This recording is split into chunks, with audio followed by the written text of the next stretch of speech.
Before we begin, take a moment to get comfortable. Let your arms go heavy, your breath slow. And as you listen, feel free to leave a comment sharing what time it is, where you are, and what city or village you're listening from. It's love to know. And if you'd like more quiet stories like this one, don't forget to subscribe so they gently appear when you need them most. Now, let's begin. If you stand quietly in the Lintong district of Xi'an, Shanxi province, you'll see it rising, not dramatically, but gently, like a humpbacked guardian of memory. It doesn't shout for attention. It doesn't gleam or shimmer or sway. It's just there, a mound of earth, surrounded by farmland and footpaths. It's often mistaken for a natural hill. But that hill wasn't always there. That is the mausoleum of Qin Shi Huang, the first emperor of a unified China. Not a shrine, not a temple.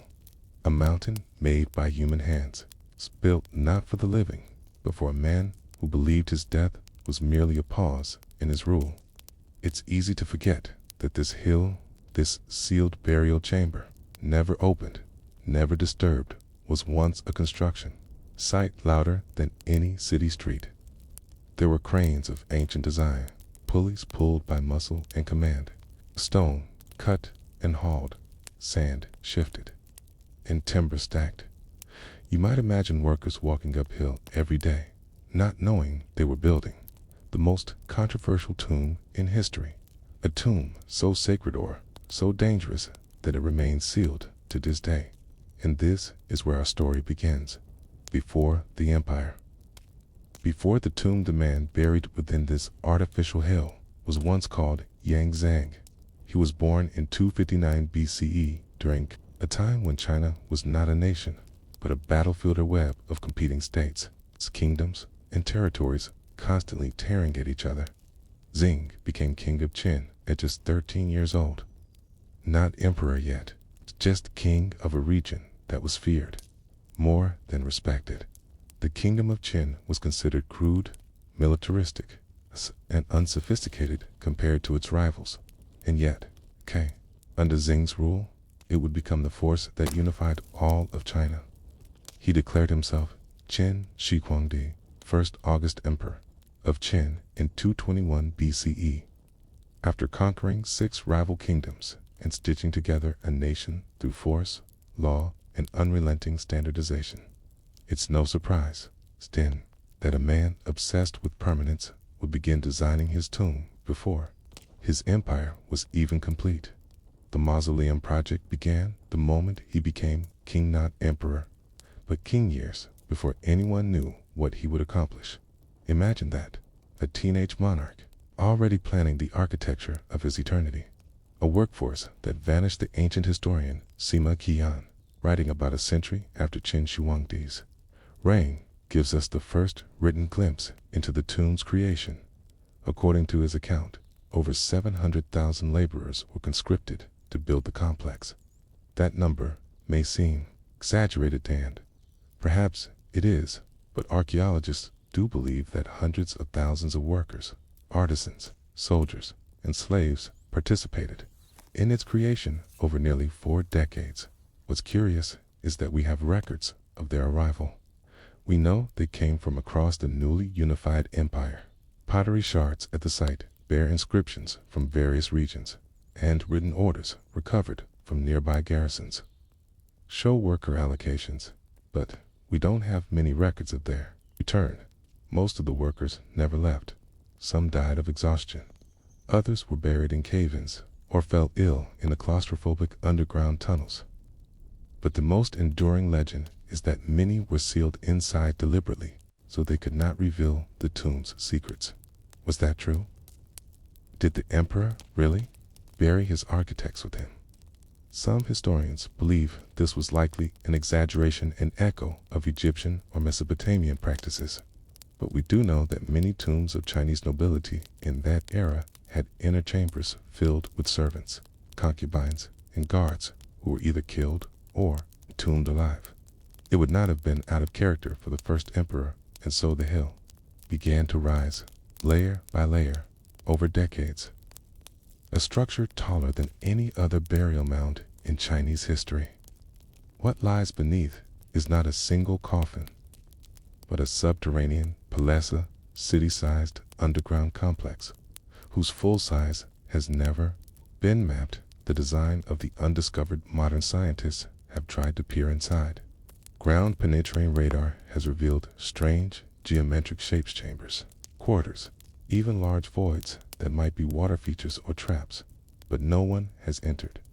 The Chinese government has explicitly forbidden excavation of the inner tomb, citing both cultural preservation and scientific limitations.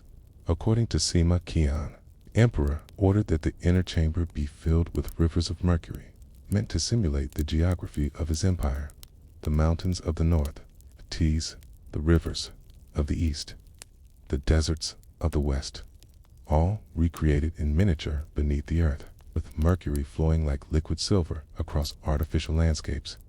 This was more than symbolism. Qin Shi Huang wanted to control even the afterlife, to rule over it, to exist eternally as emperor, not just of China, but of the world, living or dead. In mercury, in Chinese alchemical traditions, was a substance of transformation, of life extension, even of immortality.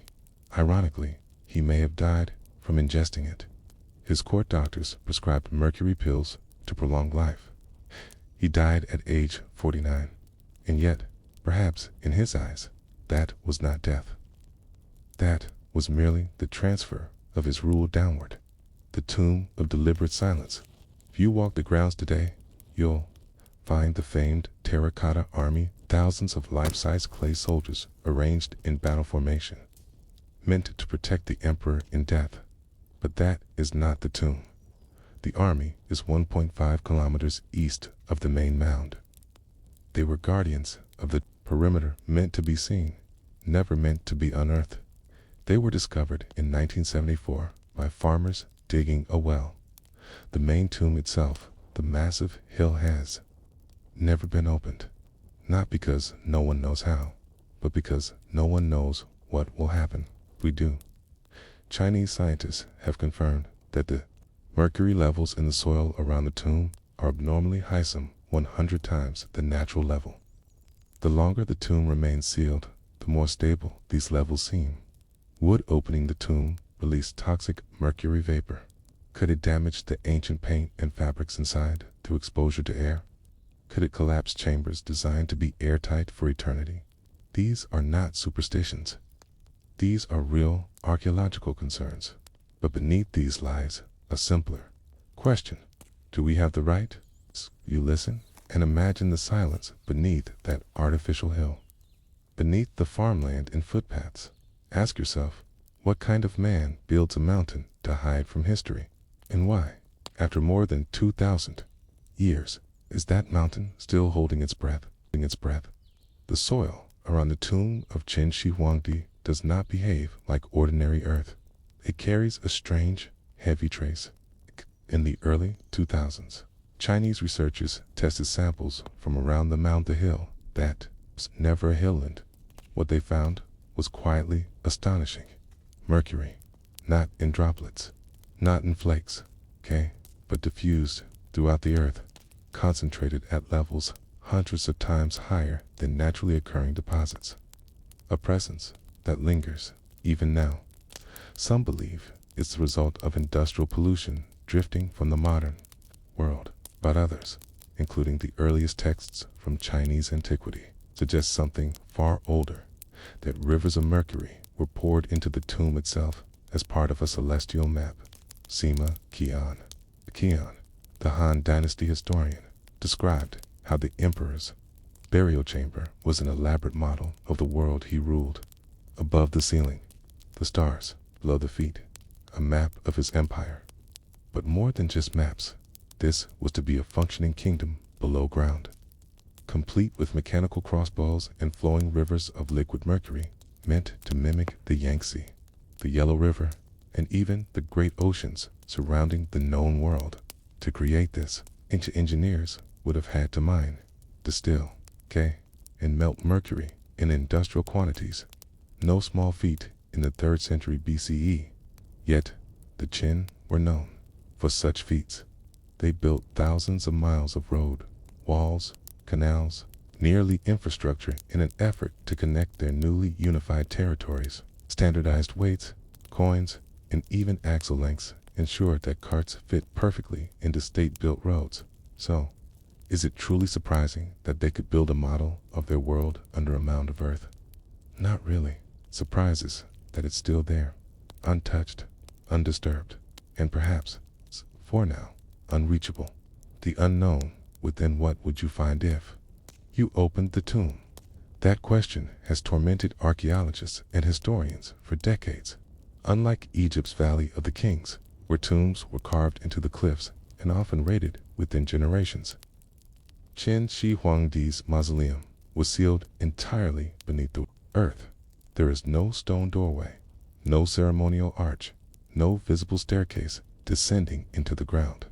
There are only layers of packed clay, compacted over centuries, covering a chamber that, according to legend, is protected by rivers, traps, and spirits.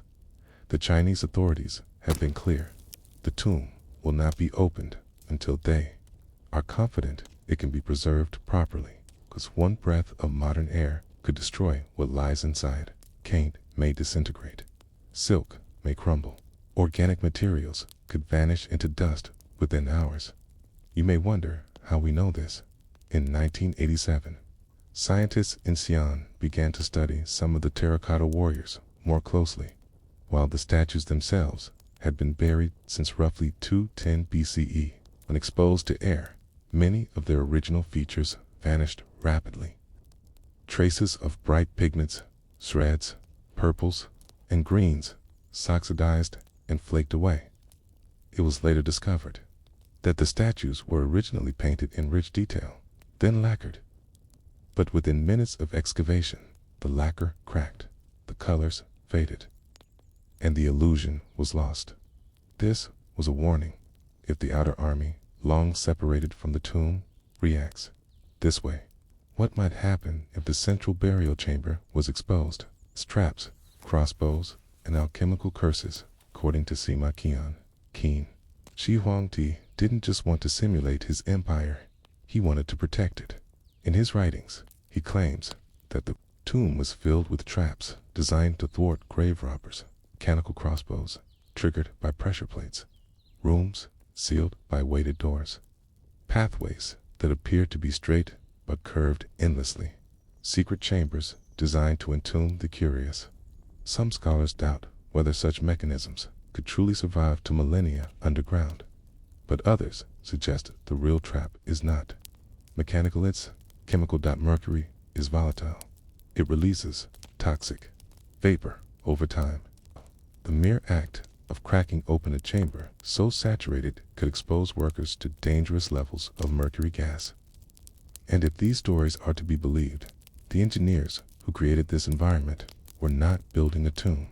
They were building a defense system, an empire in miniature, not meant to be entered, only imagined, a nation buried in silence. What we often forget is that Qin Shi Huang didn't intend to leave the world as a man. He believed, or at least acted as if he believed, that he would rule forever. His obsession with immortality was not philosophical, it was clinical, daily, urgent. He sent envoys across the sea to seek the elixir of life. He drank tinctures of mercury, believing it would preserve him. He built palaces, towers, and temples across the land, not as monuments of power, but as anchors of his presence. And when death came anyway, his advisors hid the news from the public. They carried his corpse across hundreds of miles back to the capital, keeping it cool with barrels of rotting fish to disguise the smell. The facade of life was more important than life itself. His son, manipulated by corrupt ministers, would become emperor in his place. But the empire collapsed just 3 years after his death. The great unifier ruled for only 11 years, and yet his tomb remained sealed. China has risen and fallen in dynastic cycles over and over. Han, Tang, Song, Yuan, Ming, Qing. Each left their mark. Each changed the face of the empire. But none dared touch the emperor's resting place. There's a strange kind of reverence in this silence. A recognition that this tomb, this hidden world, is not merely a relic. It is a time capsule, a message from a man who saw himself as eternal, and who may, in some small way, have succeeded, because here we are, more than 2,000 years later, still talking about him, still waiting to see what he left behind. What lies just beneath, may wonder, has anyone even attempted to see inside? Yes and no. Modern technology like ground-penetrating radar and magnetic resonance imaging has revealed a rough outline of what's below the mound. A central chamber, nearly 80 meters below the surface. Several side corridors, a complex series of tunnels and rooms. But these scans offer only shapes, shadows. Really, no one can say for sure what lies in those voids, whether they're filled with treasures or traps, whether the emperor lies in state, still wearing his armor, or whether time has reduced even him to dust. Some believe there are texts in that chamber, early scrolls, legal documents, maps. Others suspect a stockpile of ritual bronzes, ancient jade figurines, perhaps even the famed lost treasures of the Zhou and Shang dynasties, hoarded by Qin Shi Huang during his brutal conquest. But this is all speculation, because no one has been allowed to dig. Ethics of the undiscovered. So why haven't we opened it? There are many answers. Some are technical. China's Ministry of Culture has maintained that current technology is insufficient to protect the tomb's contents from damage during excavation. Some are political. The tomb is a powerful symbol of Chinese heritage, and any misstep could become a national embarrassment. Some are cultural. There is a growing movement within archaeology that favors non-intrusive methods using radar, satellite imaging, and surface data rather than opening tombs, which can often result in irreversible damage. And some are philosophical. Perhaps the most compelling reason is, should we? If the tomb is meant to be eternal, what is gained by disturbing it? If Qin Shi Huang believed his afterlife existed in a sealed world of rivers and constellations, shouldn't we let that world remain intact? The question echoes across museums and excavation sites around the world. Who owns the past? Atone. What do we owe to it? It's the next time you see an image of that quiet, sloped hill in Xi'an, surrounded by trees and tourists and theories, try to remember that it is not empty. It is not just a pile of dirt. It is a vault, a vision, a problem, and maybe even a warning. Imagine, for a moment, that the tomb was opened, not in haste, not by treasure hunters with torches and rope, but slowly, carefully, the quiet reverence of those who know the cost of disturbing the past. Imagine archaeologists in hazmat suits, robotic arms, delicately sweeping centuries of dust, underground pumps humming to extract any vapors. The first camera probe descending through stone and clay, whispering its light into a darkness that hasn't seen a single sunbeam in more than 2,000 years. What would we see? Would there truly be a map of China sculpted into the floor, with lakes of mercury glistening like molten silver? Would miniature palaces rise from the chamber, each roof tiled in blue and gold? Would we find the emperor himself, lying in armor, his body still untouched, as if time had bowed at his feet? Or would we find only silence, empty rooms, collapsed supports, a sarcophagus surrounded by ash and corrosion, waterlogged scrolls, now unreadable bones, fragmented and mixed with clay? We don't know, and so we wait, and we study the clues left outside the tomb, especially the terracotta army, still standing, in disciplined formation, still guarding their master's journey into eternity. The army that never moved, the discovery of the terracotta army in 1974 was not the result of high scholarship. It was the work of farmers, digging a well, high Their shovels struck something hard. A clay head, then a shoulder, a tia, then an entire soldier. Soon, dozens. What they unearthed was not a single statue or chamber. It was a sprawling military formation, life-sized, thousands of individual warriors, horses, and chariots, arranged with the precision of a general's plan. Not one figure is the same. Each face, each hairline, each stance is different as if real people had stood there once, and the earth itself had memorized their presence. Some have open mouths, as if shouting orders. Others stand quietly, hands resting on no-redded spears. Horses pull bronze chariots whose wheels have cracked with age, yet still remain upright. These were not statues of gods or kings. These were guards, foot soldiers, cavalrymen, archers. Their duty was not symbolic.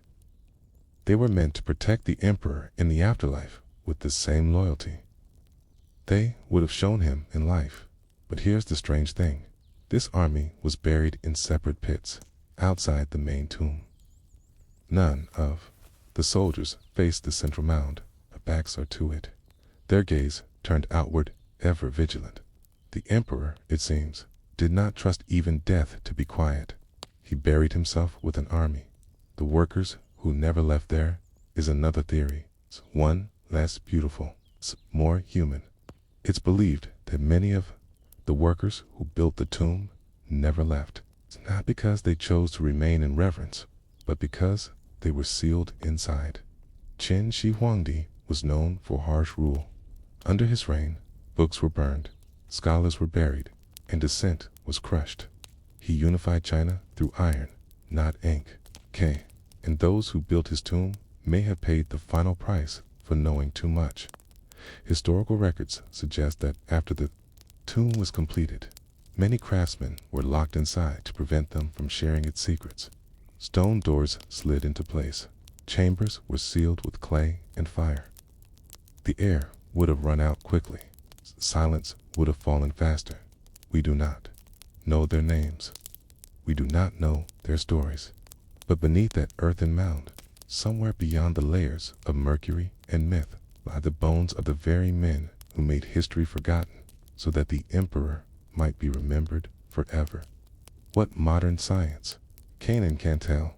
Using the last 20 years, researchers have made remarkable progress in using non-invasive technology to learn more about the tomb.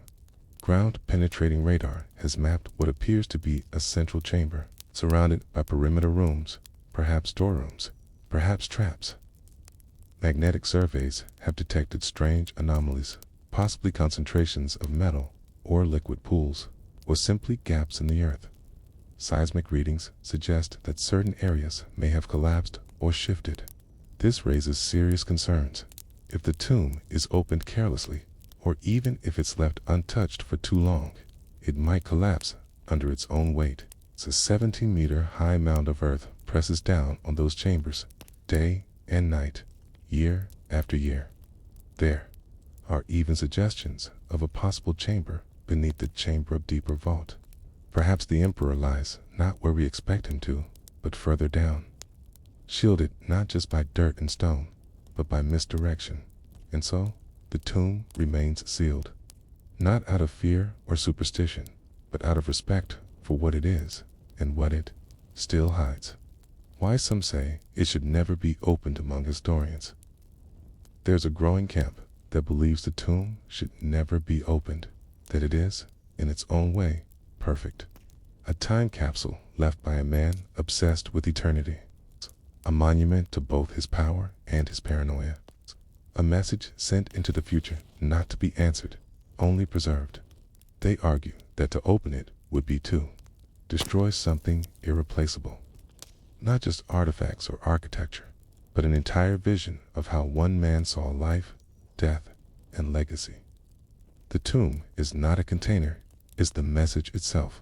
And what happens when you open a message meant for no one? Do you honor the past or rob it? There's also the question of culture. In China, tombs are not merely places of rest. They are sacred. Disturbing one is not just an archaeological act, it's a spiritual offense. The first emperor's tomb is still visited by people who light incense, bow before the hill, and speak softly to the silence. It is a grave, not a museum, and in that silence, there is power. What we might lose, and what we might gain, of course. Others believe we should open the tomb. The terracotta army alone has taught us more about ancient China than any book. Rio. Weapons manufacturing, military hierarchy, artistic practices, even hairstyles. If the outer chambers held so much, what more could the central tomb teach us? There may be ancient texts that rewrite our understanding of early Chinese law. Paintings or carvings that show what daily life looked like under the Qin. Tools and techniques lost to time. Personal items of the emperor, genealogies, mythologies, calendars, even scientific instruments. We might learn how early engineers handled mercury safely, or how their traps were designed to still function centuries later. We might even find the true cause of the emperor's death or evidence of internal court disputes. Secrets sealed not for security, but for shame. But the price is high, because once the tomb is opened, it cannot be unopened. The eternal pause and so the world waits. The tomb sits beneath its hill, season after season, as trees grow and fall, as tourists come and go. Technology improves year by year. Debates continue. Papers are written. Scans are taken. But no spade breaks the surface. Perhaps the most fitting tribute to Qin Shi Huang is not a statue, or a museum wing, or a documentary. It is the fact that more than 2,000 years after his death, his tomb still holds the world's attention. He wanted to be remembered forever, and in his way, he succeeded, because there is something about the sealed tomb that stirs us. Something about the not knowing, the waiting, quiet hum of potential, and maybe, just maybe, the greatest mystery of the emperor's tomb is not what lies inside, but why. Despite all our tools, our knowledge, our power, we still hesitate to look. We still pause, and in that pause, he endures. In the archives of Xi'an, among the dusty catalogs of fragments pulled from the soil around the first emperor's necropolis, lies a record of a discovery that rarely makes it into the museum brochures. It was not shaped like a soldier, nor impressive in size. There was no dramatic unearthing, just a quiet report, a sealed case, and then curiously dashed silence. The object in question was a bronze scroll, or rather, what some believe to be a scroll. Others say it's a folded bronze slab, so thin and so deliberately curled that it could only have been meant to mimic a manuscript. About 30 centimeters in length, the object was found in a side chamber near Pit 3 of the terracotta army complex. It was badly oxidized, pitted with age. No visible inscriptions were immediately discernible, yet the find was noted with unusual caution in the official records, marked as Item 775. Thin, curled bronze artifact, K, possibly ritual or administrative. Further analysis postponed indefinitely. Most visitors never see it. It's not on display. It is quite literally buried in the back, and the question has remained for decades now why. Why would an empire that sculpted an army from clay, cast chariots in bronze, and sealed rivers of mercury in stone also go to the trouble of creating a scroll from metal? And why leave it behind, half buried and deliberately hidden? To understand the bronze scroll, you must understand the world it came from, a world where words were dangerous. The emperor's obsession silenced Qin Shi Huang, known in history books as a unifier, a conqueror. It's the man who forged the warring states into a single entity called Zhongwu, what we now call China. He standardized currency, weights, and roads. But he also standardized thought, and the way he did that was by destroying nearly all that came before, under the guidance of his legalist ministers, particularly the ruthless Li Si, the emperor, issued an edict known as the burning of the books in 213 BCE. Any text that did not support the Qin's political agenda or ideological goals was to be burned.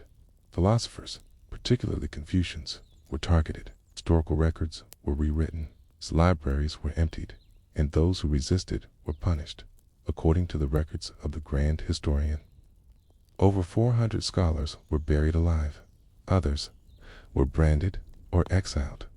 Those caught hiding banned texts were imprisoned, or worse.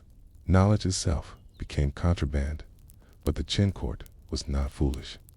It understood that some records were necessary for governance, for astronomy, for the military. These were preserved in the royal archives, or encoded in such a way that only the inner circle could read them. It is within this context that the bronze scroll gains its eerie weight. If you lived during the Qin dynasty, you did not write unless it was ordered, and you certainly didn't record secrets, especially not in metal, unless you wanted them to outlast even fire. Metal, as memory bronze was. By the time of the Qin dynasty, an old technology, China's Bronze Age had begun more than a millennium earlier. Ritual vessels, weapons, and bells had long been cast in molds using piece mold technology, but using bronze to imitate a scroll. That was unusual. Some historians believe this technique originated in forbidden texts, the ones scholars dared not write on bamboo strips or silk. Silk burned easily. Bamboo decayed. But bronze was eternal, and if you folded it just right, sealed it within stone, you could ensure it survived long after your bones had turned to dust. But bronze was not just for preservation. It was also used to bind dot in certain Qin administrative documents. Bronze was used as a locking mechanism. Orders were etched into bronze slips, sealed in cases, and could only be opened by matching the case with a corresponding key.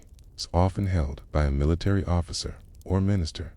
So what if the scroll wasn't just a message, but a lock? It required a key, not of metal, but of knowledge. Some believe the scroll was a cipher, a record written in legal shorthand, or possibly in an early form of secret script, where ideograms were disguised as decorative markings. Others suggest it wasn't meant to be opened at all, but simply symbolized the idea of forbidden knowledge that certain truths, once recorded, could never be destroyed. The truth is, no one has deciphered it, not because they can't, but because they're not allowed to try. Why the scroll remains unread according to internal notes from the Shanxi Provincial Institute of Archaeology, leaked in part during a research symposium in 2004. The scroll was briefly scanned using low-intensity X-rays. The images were inconclusive. Some linear impressions were noted, a pattern perhaps, but no one could say definitively whether it was writing, decoration, or corrosion. More advanced scanning, such as CT or microlaser ablation, was proposed, but the plan was rejected. The reason: risked damage to artifact and potential cultural implications. That phrase, potential cultural implications, has puzzled historians ever since. What cultural implications? The scroll wasn't marked as religious. It wasn't linked to a known ritual. It bore no dragons, no gods, no names, and yet it remains under restricted access. Even to this day, only 2 known photographs of it exist, both grainy, both heavily redacted in accompanying documents. It is as if the scroll is being protected or hidden, but from what? Theories of the forbidden text. Theories abound, of course. One popular idea is that the scroll contains a legal list of names, perhaps of scholars, ministers, or traitors executed during the unification. If such a list were released, it might challenge the heroic image of the first emperor. Perhaps it reveals which court officials betrayed their peers, or which policies were falsified to justify repression. Another theory claims it contains astronomical or alchemical data linked to the emperor's obsession with immortality. Maybe it records failed elixirs, poisonous trials, or even instructions for handling mercury. It's details that would explain the toxic nature of the sealed tomb.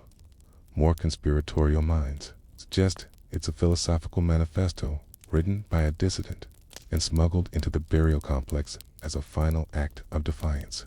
That someone may be a scribe condemned to die chose to cast their thoughts in bronze and bury them beneath the regime that silenced them.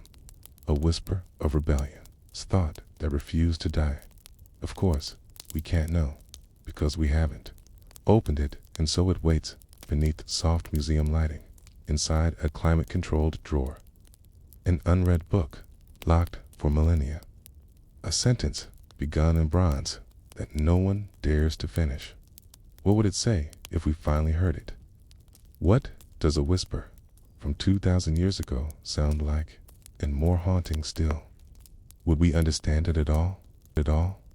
If the bronze scroll whispered anything at all, it was not meant to be heard above the rituals of state, the weight of stone, or the silence of death. It was buried, not for memory, but for delay. Not to be read, but to be known about. A paradox, quietly rusting in the dark in the spring of 1989. A visiting scholar from Kyoto University, Dr. Reiji Nakahara, was permitted brief access to the sealed archival chamber where the scroll was kept. He did not touch it. No one was allowed to. Instead, he was granted 2 uninterrupted hours in its presence under supervision. He later called the experience strangely intimate, like sitting beside a person who had chosen not to speak. What struck him most was the unnatural curvature. The object had not been bent by force. It had been cast curled, as though following a pattern, not accidental deformation. It's deliberate mimicry, like a rolled manuscript, never meant to unroll. He noted that the oxidation had formed in ridges like veins tracing. It's a grain of something that had once been embossed or etched into its surface. Under the low amber lights, he thought he saw linear grooves, very fine, more like brushstrokes than carving. This detail led him to speculate that the scroll may not have been engraved at all, but painted in some now-vanished lacquer before burial, using a technique not well preserved. In historical records, the idea of painting on bronze may seem odd, but in ancient China, the boundaries between materials and media were often more fluid than we imagine today. Scribes used brushes, not chisels. Artists layered pigment onto silk, wood, and sometimes clay. The notion of ink or resin applied to bronze was not absurded, was simply fragile. It would not survive time, unless someone planned for it not to. Nakahara made detailed sketches. He was not allowed to photograph the artifact. He left Xi'an with no samples, no tracings, and no certainty. It's only the lingering sense that the object was not just made to last but to delay understanding. That insight began to echo within an older tradition, one not often spoken aloud. The fear of unsealing there is a principle in Chinese cultural thought feng. Zibu, ji meaning roughly. The seal should not be undone. It applies not just to physical seals, but to cosmic ones. There are boundaries in the world that, once crossed, risk more than discovery. They risk imbalance. This belief is not religious in the strict sense. It is cosmological, deeply intertwined with Taoist and legalist thought. Harmony must be maintained. Knowledge, like water, must be channeled. When sealed knowledge is breached, without preparation, it may cause what the ancient texts call chaos without smoke, disorder that cannot be seen but is deeply felt. The tomb of Qin Shi Huang itself is an example. For centuries, no one dared open it, and even today, the main burial chamber remains untouched. According to historical accounts, it contains rivers of mercury, rare gems, mechanical traps, and celestial maps etched into stone. But those are just words. No one alive has seen it. In a Chinese government report stated clearly, the preservation risks outweigh the potential gain of entry at this time. The subtext was clear. If we open it now, we may destroy it forever. The bronze scroll sits under the same logic, not for fear of spiritual reprisal, but because it may be too early to understand what it truly means. Or, more unsettling, too late. Bronze and bureaucracy. You look back through the records of the Qin state, not the legends, but the logistics. You'll see something remarkable. The Qin were masters of bureaucratic control. Their power lay not just in armies, but in paperwork, bamboo slips, numbered seals, caste codes, tax ledgers, and grain allotments. These were the bones of empire. To govern a vast and newly unified land, they needed a system that could survive turnover, distance, and even death. Documents were categorized, serialized, and stored in regional vaults. Orders were issued in duplicate. Seals were assigned hierarchical value. In some rare cases, records were burned after use to avoid confusion. But the most sensitive records, they were sometimes cast in bronze. And here, the scroll begins to feel less like a ritual object and more like an encrypted document. Perhaps a record of an imperial edict, too dangerous to trust to bamboo. Or a decision made at the end of the emperor's life, one that altered succession, condemned a family, or changed the shape of the future. Some suggest it contains the names of those buried alive in the construction of the mausoleum. According to Shiji, the records of the Grand Historian by Sima Qian, the workers who helped build the underground palace were sealed inside, so they could not reveal its secrets. Mass killing, state-sanctioned silence. Imagine, then, a clerk ordered to catalog this atrocity, choosing to do so in bronze, not out of mercy, but to ensure no one could pretend it hadn't happened, because fire could not reach it, and worms would not eat it, and so it waited. A pattern of concealment. The bronze scroll is not alone. In 1994, a similar artifact was uncovered in a satellite tomb north of the main burial mound. The colossal bronze was rectangular, flat, and etched faintly with grid lines. Some believe it was a map, though the lines did not correspond to any known terrain. Others argued it was a prototype in unfinished cipher slate used for training court scribes. But it was never labeled. It was stored, cataloged, and then, forgotten, just like the scroll. Even the famed terracotta warriors, so widely photographed and displayed, have secrets yet unspoken. Many of the pits surrounding the tomb remain inexcavated, not because we lack the technology, but because the risk of damaging unknown layers is too great. In other words, we know less about the first emperor's tomb than we pretend to, and perhaps that's intentional. It's culture that hides in plain sight. The Qin dynasty was not built for transparency. It was built for permanence. Its leaders did not fear death, they sought to master it. Qin Shi Huang's obsession with immortality is well documented. But less discussed is his equal obsession with unreadable authority, the kind that does not explain itself. That kind of power does not need to be understood, only feared. The bronze scroll is the embodiment of that logic. It is not a book. It is an idea of a book, one that reminds anyone who sees it. There were decisions made you will never be told about, crimes committed you will never investigate, and knowledge buried so deeply it survives not to be read, but to remind you that it could be. What if the scroll is not meant for us? What if it's meant for them, for those in power, for those who inherited the empire's bones and must not forget the cost of its birth? A message without a reader at some point, long after you've wandered through the exhibit halls of Shan, past the glass cases of chariots and infantrymen, past the dioramas and souvenir stalls, you'll come to a quiet back wall where a single plaque reads, "Restricted access, cultural heritage under review." No image, no explanation. Behind that wall, possibly, lies the bronze scroll, covered in a cotton shroud, sealed in an acid-free box, monitored by silent cameras its temperature stable to the decimal. No one touches it, no one reads it, no one dares to, and maybe that's the point. Maybe the greatest secret of the first emperor's tomb is not what we have yet to find, but what we have already found and refuse to know. How many more bronze scrolls lie waiting beneath the earth? How many other voices chose metal instead of silence? And if we were to read them, all truly read, then what kind of history would we be left with? If you were to stand at the edge of the outer wall of the mausoleum complex, in the low yellow light just before dawn, when the fog curls like smoke from the ground and the hills of Lintong disappear into the sky, you would feel something strange. The wind here is gentle, but it does not wander. It glides in straight lines. It feels deliberate.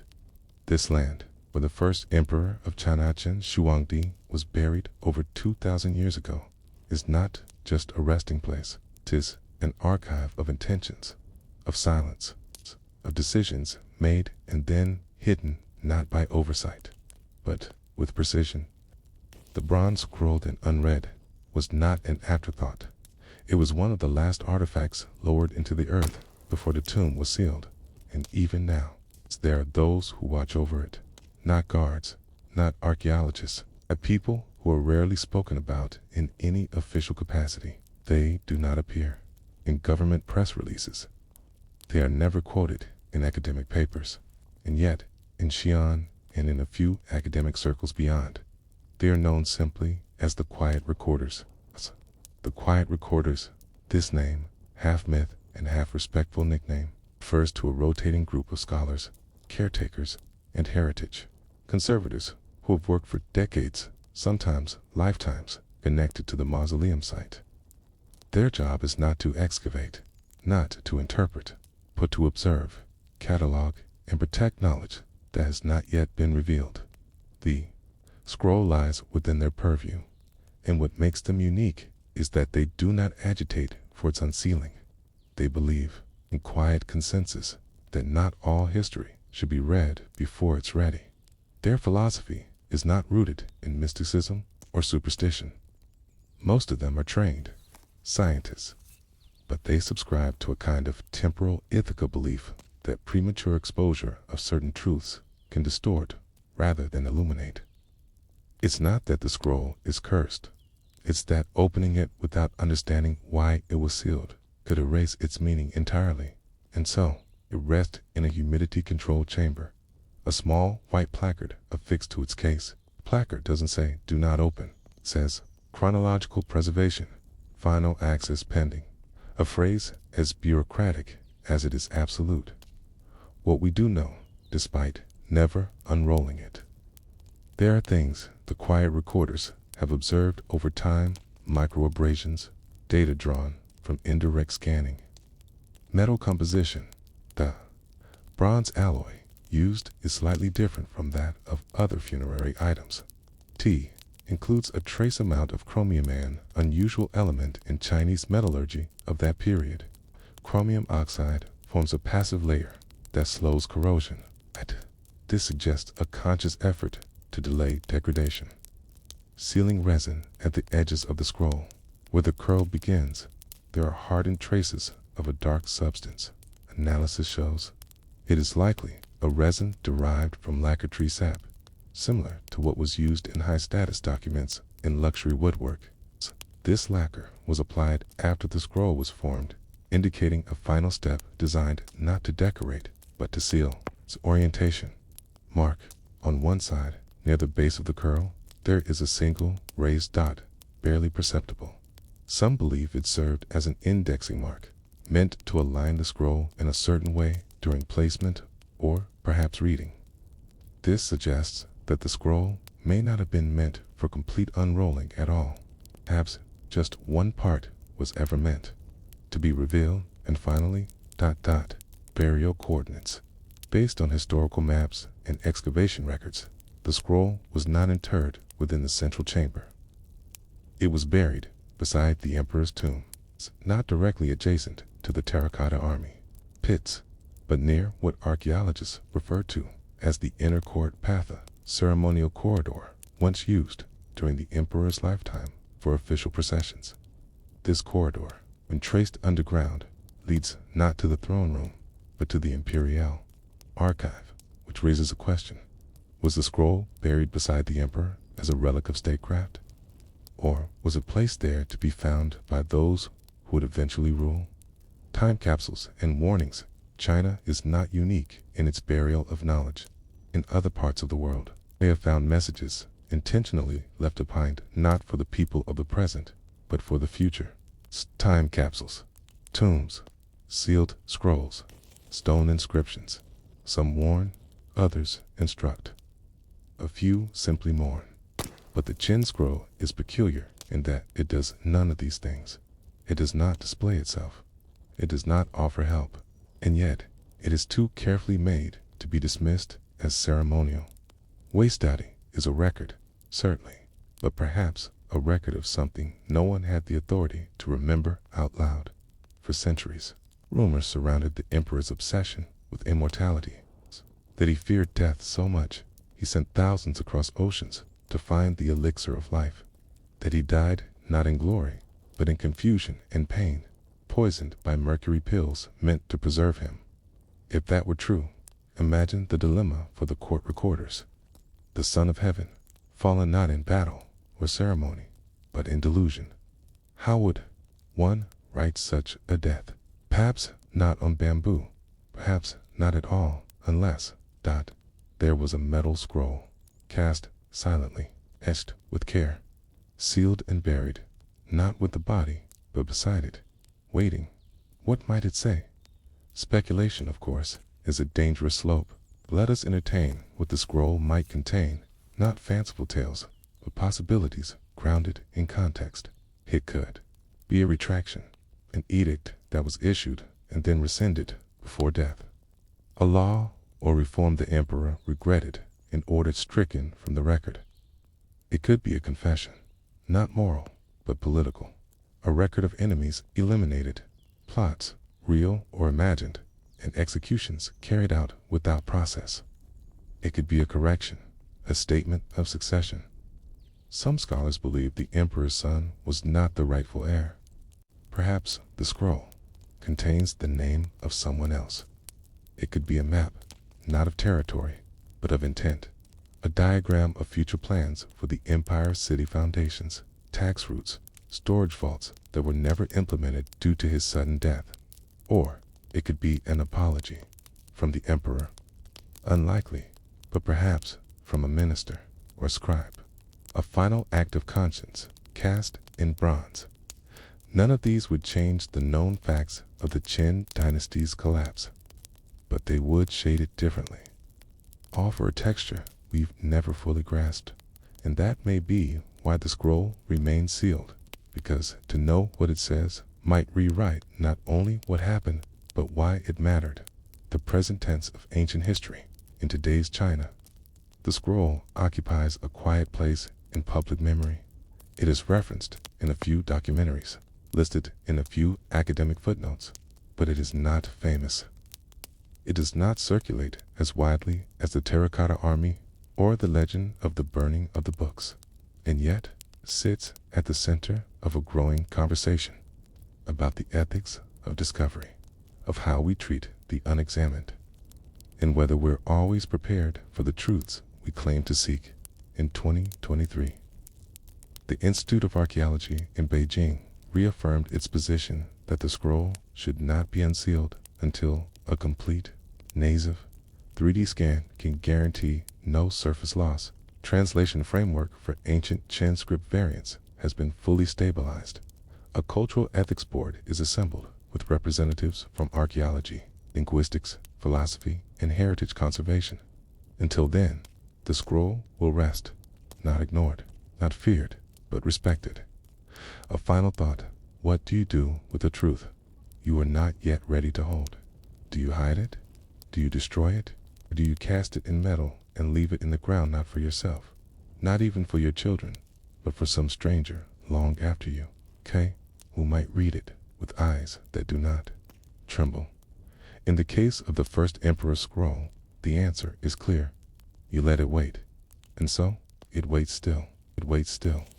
Long before the terracotta army stood at attention, before the lacquered chariots and iron-plated war horses were lowered into the earth, before the rivers of mercury were channeled to simulate an underworld sea, there was a blueprint. Not on bamboo scrolls, not on silk, but in memory, in hand gestures, in sand-scraped drawings, and whispered arguments under moonlight. The tomb of Qin Shi Huang, the first emperor of China, did not rise from imagination alone. Its design was the work of dozens, refined by a few, and made real by one man whose name history nearly forgot.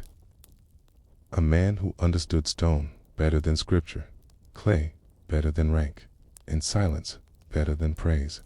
His name, passed down fragmentarily through a few obscure technical texts, was Lu Xun. He wasn't a general. He wasn't a noble.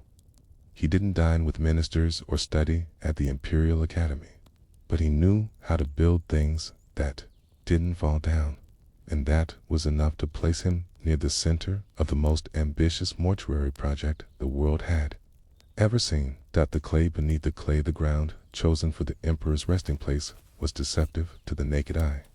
The area around Mount Li, near present-day Xi'an, looked solid dry soil packed firm by years of wind and trampling oxen, carts. But beneath this top layer lay a trickier composition, a fluctuating band of loess and soft clay that shifted subtly with rainfall and heat. In a dry year, it compacted. In a wet year, it swelled and pushed back. This was a builder's nightmare, especially for one tasked with constructing an underground palace, where entire rooms, some 30 meters below the surface, were to remain sealed, stable, and untouched for millennia. Lu Xun was not the emperor's first choice, nor his second. The original architects recruited from Luoyang and Handan had drawn up plans based on symmetry and tradition. Their designs reflected religious principles more than engineering reality. They didn't account for the soil's instability or the need for subterranean airflow. Their models looked good in court, but their test foundations cracked within weeks. And that's when someone remembered Lu Xun, a lowborn engineer who had once stabilized a collapsing grain tower using woven reed mats and compressed lime. A man who worked not from principles, but from observation. He was summoned to court without ceremony, given no title.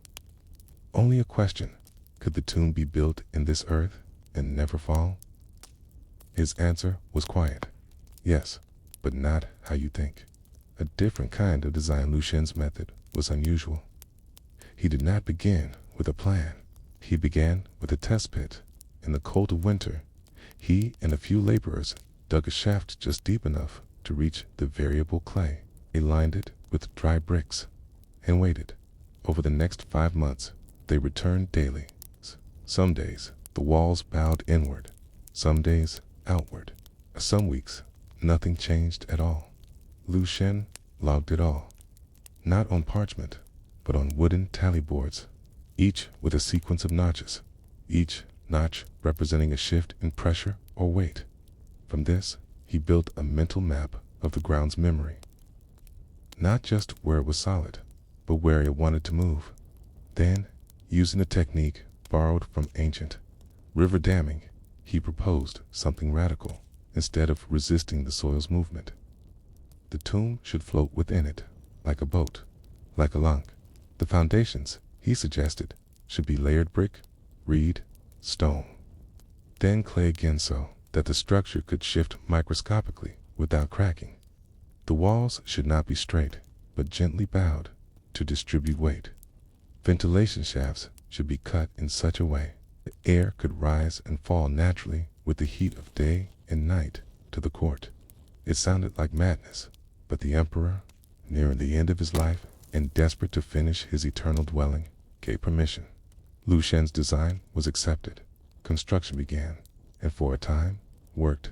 The unseen inscription, what sets Lu Xun's work apart, is not just that it was effective, but that it was personal.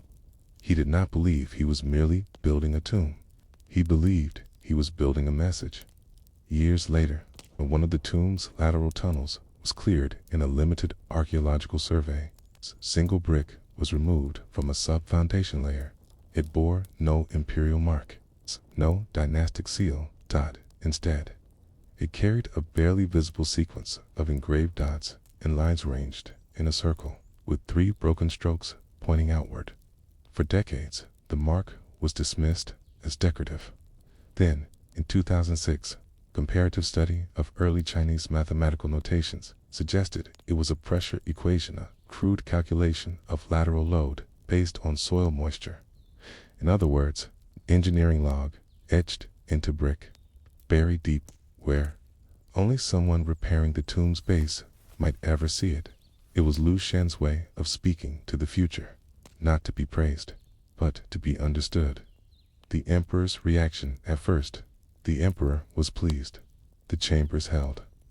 The air was dry. The inner walls began to be decorated. The mercury rivers planned. But then, he asked a question. What happens when I'm inside it? Lu Shen, ever honest, replied.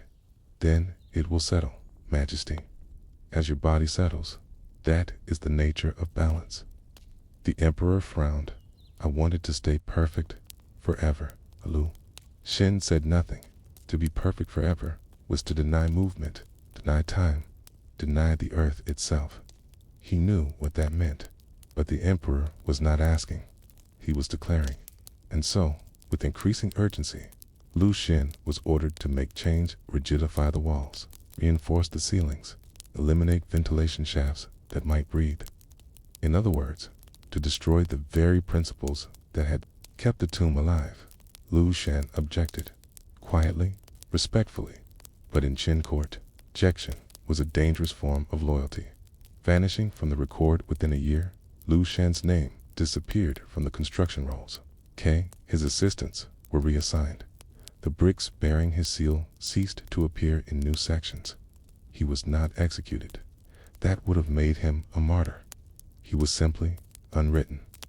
The final chambers were built without him, more ornate, less forgiving, and over time, portions of the tomb began to crack, not catastrophically, but enough that some secondary corridors were sealed prematurely. Enough that the emperor died before they could be completed.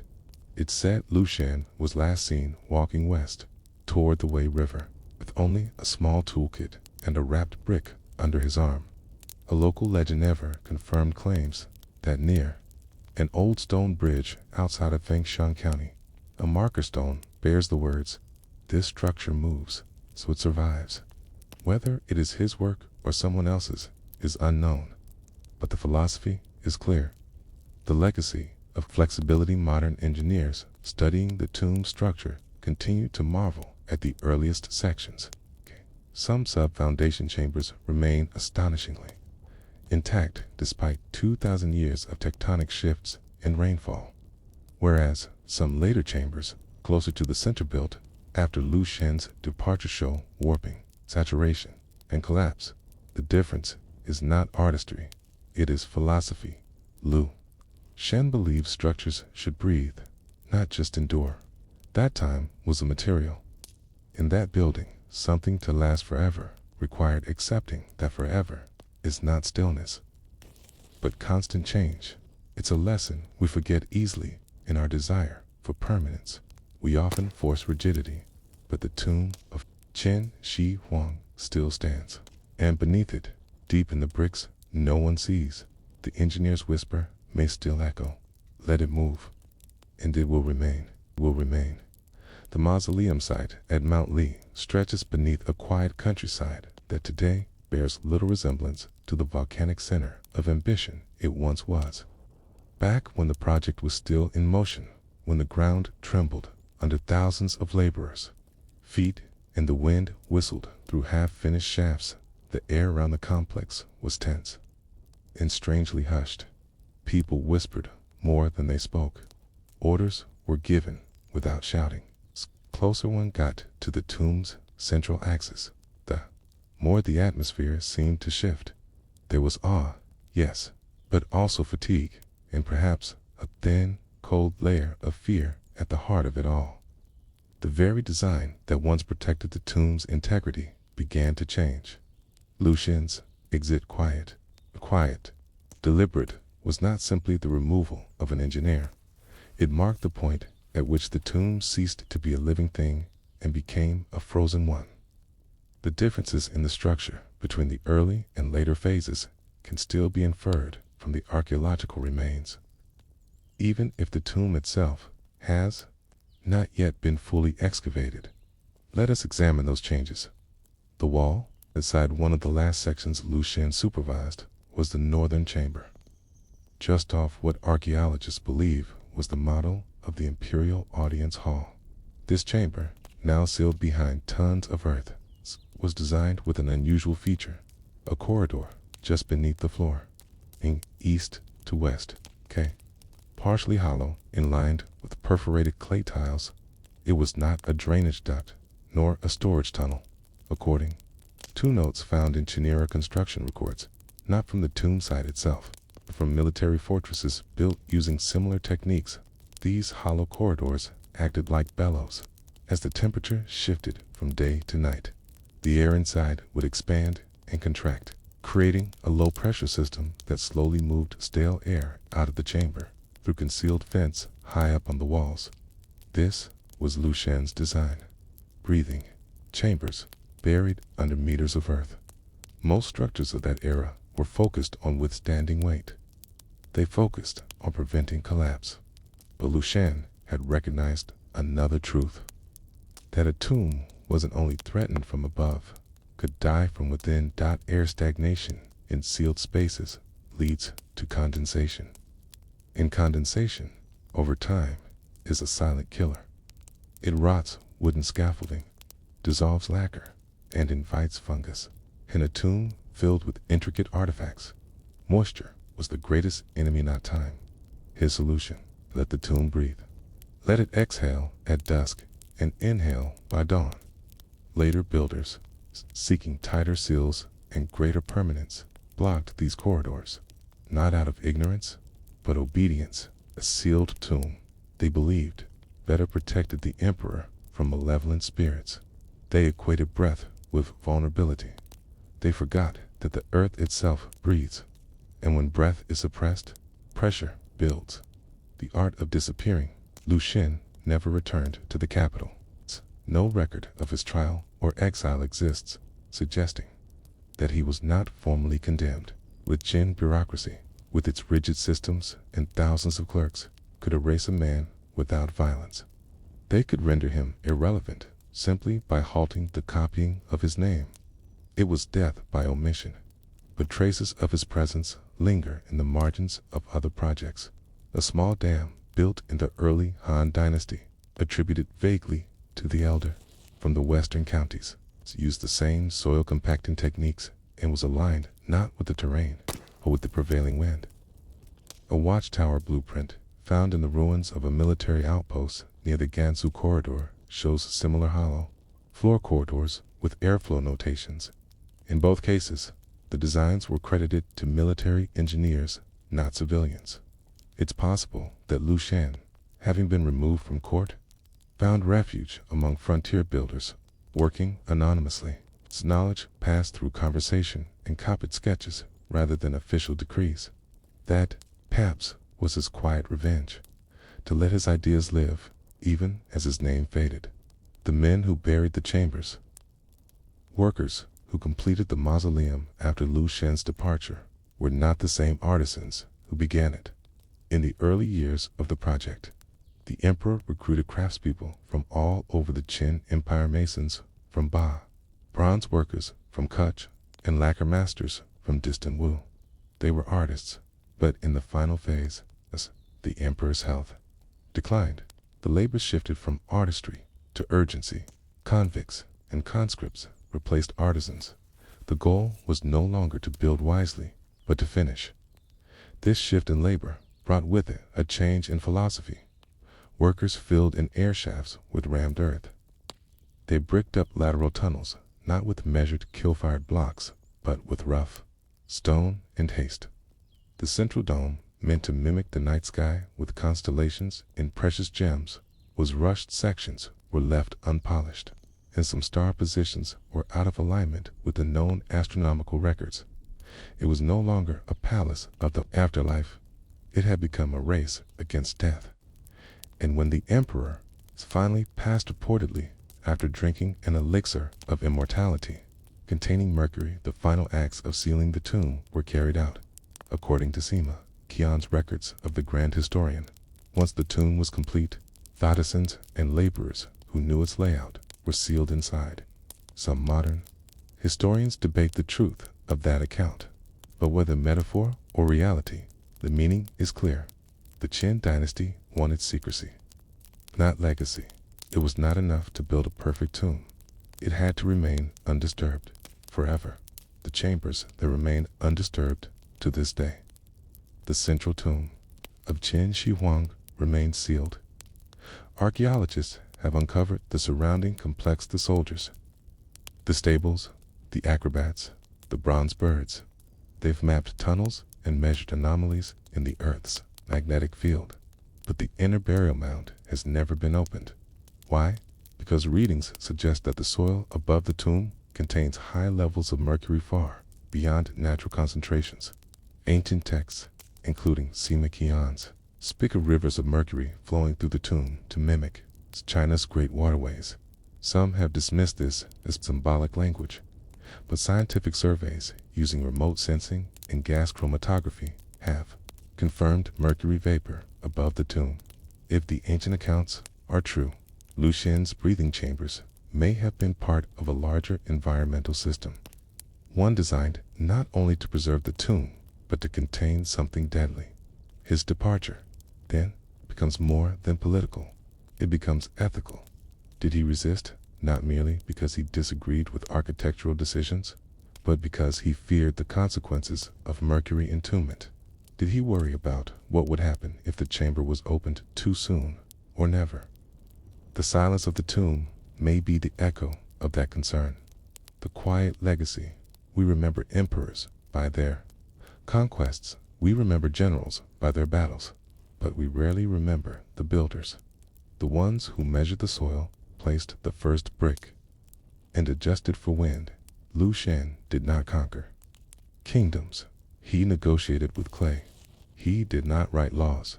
He listened to water. He did not command armies. He persuaded stone. And while his name may not appear in most textbooks, his chambers may still be standing deep beneath Mount Li, held not by cement, but by compromise, not by ambition, but by breath. He once said, if a traveler's diary, from centuries later, is to be believed, that stone must be taught to yield if it is to hold its ground. Work, hidden and uncelebrated, teaches us a quieter truth about power, that to endure, one must sometimes move with the earth, not against it, but against it. The tomb of the first emperor of China remains untouched, not because archaeologists lack the tools to penetrate it, but because the decision not to open it has become something sacred, something political, even spiritual. And though much of the public discussion revolves around mercury vapors, seismic risks, and the ethics of preservation, there is another, quieter reason that continues to echo in scholarly circles. It is the shadow of Lu Xun, though never named explicitly in imperial records, though erased from the official scrolls of the Qin court.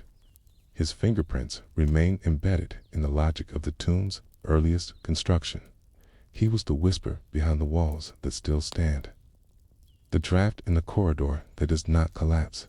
In this final section, we walk through the last layers of his quiet defiance. We trace how his legacy, denied and almost deleted, may have become the single greatest reason why the tomb endures, and why it may never be opened. The problem of the sealed earth. Imagine standing above the burial mound today. From the surface, there is little to see, just a gentle rise in the earth, covered in sparse vegetation, with stone markers fencing off a protected zone. It is not flashy. There are no open columns, no marble gates. It is not like the tombs of Egypt or the crypts of Europe. Yet below lies a structure the size of a small city. And beneath that, the sealed chamber that no one has dared to enter. Remote sensing has mapped what lies beneath with relative confidence, a square foundation ringed with long corridors, and a central vault believed to house the body of the emperor. But what is more intriguing to many scholars are the voids surrounding it, gaps in the packed earth that do not collapse, places that seem structurally unnecessary, even illogical, lest they served a purpose. Some believe these are part of Lu Xun's original design, flexible, semi-hollow cavities that distribute pressure over centuries, allow for minor shifts in the soil, and prevent internal collapse. They may have also been his attempt to create fail-safes if the tomb were ever breached, to hastily say, by looters or by future generations uninterested in preservation. These airways could cause rapid decompression or exposure to ancient gases like mercury vapor, a final defense not against armies, but against curiosity, one that no one dares test. The clay that breathed among the many construction materials unearthed around the periphery of the tomb. Archaeologists have discovered a strange form of compressed clay unlike anything found in later dynastic tombs. It is denser than typical rammed earth, yet retains minute layers of organic fibers, possibly plant-based, interwoven through the compacted material. Some theorists argue this was part of Lu Xun's attempt to create semi-porous wall strong, enough to endure, but with the ability to release heat and moisture gradually over time. This would prevent mold and the warping of lacquered wood stored in adjacent chambers. In short, it was breathable soil. Such an idea might seem over-engineered for a tomb. But then again, Qin Shi Huang was no ordinary emperor. And Lu Xun, though a man of pragmatism, seemed to believe that permanence required motion, not stasis. The idea that a building must interact with the environment, not seal itself off from it, was centuries ahead of his time. He may have been one of the first known engineers to attempt to build something meant to live underground, to be alive, in a sense, with its own lungs, its own temperature regulation, and its own silences. The echoes in Han architecture, though, Lu Xun's name was forgotten. His influence lingered in the margins of early Han Dynasty architecture. In the 1st century, after the Qin Dynasty fell, several Han emperors commissioned burial complexes that, while not identical to the first emperor's tomb, seemed to carry certain shared principles: subsurface airflow, soil balancing, flexible weight distribution. Even some of the scrolls found in the Mawandui tombs, rich with technical diagrams, appear to reference principles remarkably similar to what Lu Xun may have introduced. But here's what makes the story strange.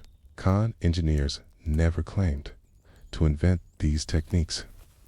They often referred to them as methods from the Western school, or the Elder Way, or Wyandanderth balance.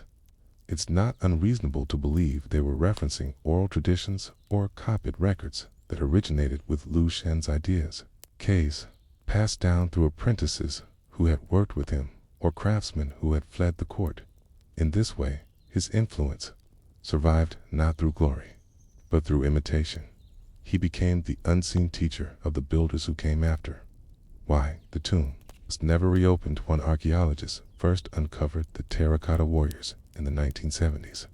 The world was stunned. Thousands of figures, each with unique facial features, hairstyles, armor types, and even postures. They had been standing in perfect silence for over 2,000 years, underground and undisturbed. It raised an obvious question. Why had no one opened the main tomb?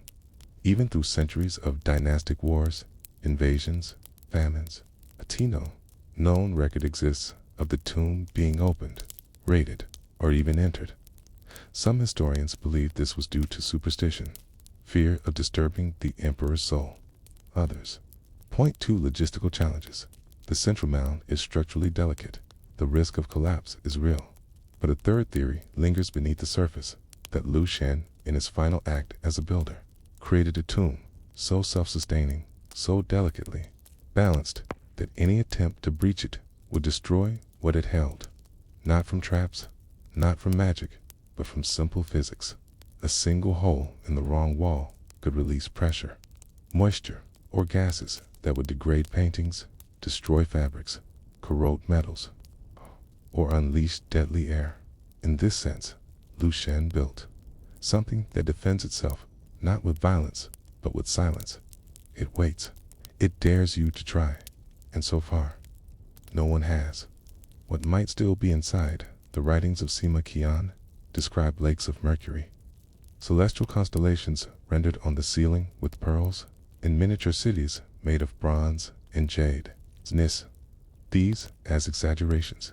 Others see confirmation in the traces of mercury detected around the mound. But what's even more fascinating is what's not described. Nowhere does the historian mention these supposed hollow corridors, or the layered soil chambers, or the air shafts. Either he didn't know about them, or he was instructed not to speak of them. Which raises a question. What if the most valuable secret buried in the tomb isn't the treasure, but the architecture? What if the mausoleum itself was Lu Shen's final message, his proof that systems, not riches, endure? What if the entire structure is a working model of a self-sustaining ecosystem hidden beneath the earth for 22 centuries? If so, then opening it would not only risk destroying it, would mean we learn nothing from it. There are whispers among conservationists that the best way to honor the tomb is never to enter it, to study it from above, to let it remain what Lu Shan may have intended, a sleeping machine, a message not in ink, but in engineering. What we can learn from a sealed tomb there is a strange paradox at the heart of this story. Lu Shen was erased because he refused to compromise his principles. He would not build something that would collapse under its own arrogance. He refused to create a monument to power that ignored balance. And yet, that erasure may have preserved his work more than any royal favor could have. Had he stayed and obeyed, his name might be inscribed on a crumbling wall. But by walking away, by building something that could survive without him, he left behind the purest legacy an engineer can offer, something that still functions, still stands, still waits. His was a vision, not of conquest, but of harmony, not of immortality, but of endurance. And perhaps that is why we still hesitate to open the tomb, 'cause in some quiet, unspoken way, we know it is already open. It is already speaking. We just have to listen to the shape of its chambers, the pressure in the soil, the silence of its breath, and maybe, just maybe, just not meant to be disturbed. Not yet. Not by us. Not until we learn to build as he did. Before the emperor could die, others had to vanish. This part of the story doesn't usually make it into textbooks or public museum displays. It's not carved into tourist brochures, and it wasn't broadcast on any loudspeaker when the terracotta army was discovered in 1974 by local farmers digging a well. No, this story lingers around the edge, quiet and unsettling, not because of what it shows, but because of what it refuses to explain. It's about the people who helped build the emperor's tomb, and the ones who were never allowed to leave. You could imagine it. Qin Shi Huang, the first emperor of a unified China, determined to take everything with him into death. Wealth, warriors, engineers, dancers, concubines, craftsmen, secrets, fears, and those who knew them. But not all sacrifices are spoken. Some are buried in silence. This is a story about those shadows, the unrecorded lives in the margins. When we think of the terracotta army, we think of soldiers' ranks of them, standing shoulder to shoulder in silent formation. Their armor, their weapons, their stances, all individualized, all deliberate, But when you start to examine the archaeological dig sites more closely, you notice that the story isn't just about warriors. Scattered among the more famous burial pits were other figures, less photographed, less celebrated. These weren't soldiers. They weren't armed. They weren't sculpted with fierce expressions or proud postures. Many appeared kneeling. Some looked like they were in motion, bending forward slightly, their hands frozen in the act of carrying, holding, lifting servants, and they weren't all made of terracotta. Some appeared as faint outlines in the soil, their skeletons long dissolved, but leaving subtle traces. Some were buried in side chambers, away from the grandeur of the emperor's main tomb, and they weren't cataloged in imperial records. In fact, the documents are mostly silent about what became of the hundreds, maybe thousands of palace workers, dancers, musicians, eunuchs, and maids who served Qin Shi Huang during his life. But the soil remembers them. The practice of human sacrifice and the shift to symbolism. It's tempting to think of the terracotta army as a glorious innovationist, though China had somehow advanced by using clay soldiers instead of real ones. That's only partly true. Human sacrifice was a feature of many early dynasties. In the Shang dynasty, kings were buried with real attendants, guards, and even pets. Tombs often contained pits filled with decapitated bodies arranged in ceremonial formations. Sometimes they were buried alive, but by the time of the Qin dynasty, the practice was shifting. Philosophers, reformers, and evolving belief systems began to question the need for real human deaths. The clay army was seen as a humane solution, one that allowed symbolism to replace slaughter. Still, this shift was not universal, and not everyone was given the option of escape. Archaeological finds suggest that even though the terracotta army was largely symbolic, not all the funerary elements were. The pits without names, several shallow pits discovered near the outer walls of the emperor's tomb, contained strange anomalies. One such pit, labeled K9901 by the excavation team, revealed a layer of disturbed earth that had been hastily filled in. Beneath it, human remains, mostly fragmented bones. No complete skeletons, no burial items, no adornments.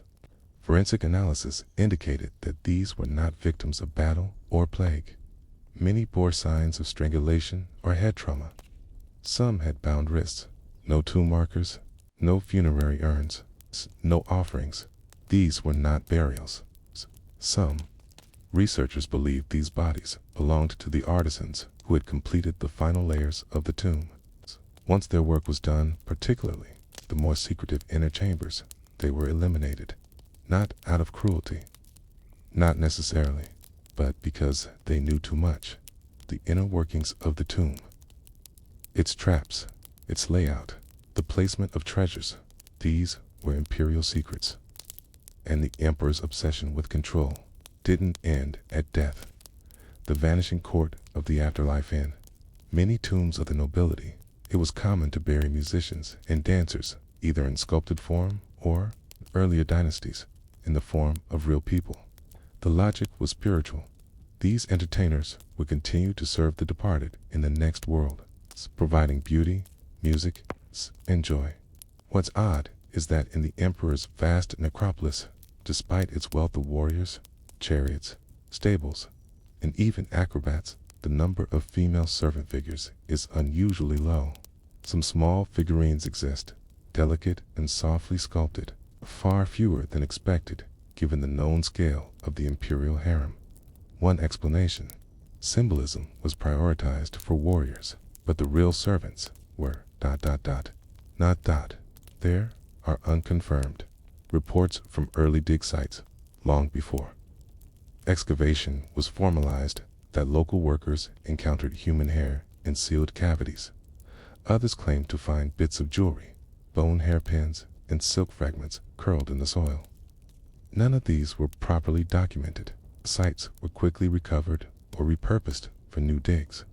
The Chinese government's official archaeological policy is extremely conservative, especially concerning anything near the central tomb. But the absence of records says as much as their presence. The emperor took his court with him, not in clay. In flesh, the logic of silence from the Qin dynasty's perspective. Secrecy was a strength. surveillance, and control were key pillars of the empire. And in a world where knowledge of the tomb's layout could lead to looting, even generations later, eliminating those who had worked on it might have seemed rational. Lu Shen, the royal engineer described in Story 3, may have tried to implement systems that required minimal human involvement. He was only one voice in a court full of others. There would have been architects who believed that true loyalty required death, priests who claimed the emperor's spirit would be restless without his court, generals who believed it would dishonor the afterlife to abandon the tradition of service. And there were eunuchs, those strange figures of the palace who held power, precisely because they were seen as loyal beyond doubt, unbound by family ties. Many eunuchs were given ceremonial responsibilities in the emperor's final days, but whether any of them left the tomb again is a question no record answers. Perhaps they stayed, or were sealed in. One legend claims that during the final sealing of the tomb, hundreds of candles were lit inside, placed in mirrored halls to illuminate the way for the emperor's spirit. Once sealed, those flames would burn until the oxygen ran out. The tomb would breathe its last breath with the last servant still alive. Why? This part of history is still quiet. There's a reason these stories don't appear in history textbooks. They are difficult to prove. They rely on soft evidence, subtle clues in the soil, scattered reports, early excavation notes, and absences rather than presences. The Chinese government has adopted a preservation-first approach to the tomb. No invasive digs are allowed in the central mound. Much of what we know comes from the outer corridors, satellite pits, and fragments from the excavation of the terracotta army itself. Officially, there's no confirmation of mass human sacrifice associated with the tomb. Unofficially, many archaeologists believe it almost certainly occurred. But how do you document silence? How do you argue for the presence of those never recorded? Those intentionally erased, those whose names were buried before they were spoken aloud. And that is perhaps the most haunting legacy of the emperor's tomb. Not the warriors, not the treasures, but the shadows. As we leave this first section of Story 4, we are left with a simple but heavy question. What does it mean when history chooses not to remember you and is forgetting its own kind of burial?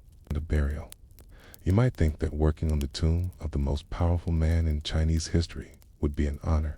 That building an eternal resting place for the first emperor, Qin Shi Huang, was a privilege that secured status, income, or even safety. But that would only be partially true. The laborers, engineers, architects, and artisans who gave years, sometimes decades, of their lives to shaping the underground mausoleum were not just constructing a grave. They were sealing their fate into the soil. The tomb wasn't simply a construction project. It was a vision of eternity. And eternity, for the first emperor, required that no secrets leave the earth. How many built the tomb? Historical records, especially the Shiji, or records of the Grand Historian, written by Sima Qian about a century after the emperor's death, suggest that hundreds of thousands of workers were conscripted to construct the tomb. Some estimates range from 300,000 to 700,000 Kipo over the course of nearly 40 years. This workforce was diverse. Prisoners sentenced to hard labor, conscripts from across the newly unified empire, skilled artisans pulled from distant provinces, blacksmiths, potters, brickmakers, engineers and surveyors, water control specialists, ritual designers, scribes, runners, cooks. Most were not volunteers. The emperor's central vision was that death should not disrupt his rule. It should merely extend it underground. He didn't just want a tomb. He wanted an afterlife kingdom, complete with infrastructure, entertainment, and order. To create this subterranean state, entire industries were mobilized.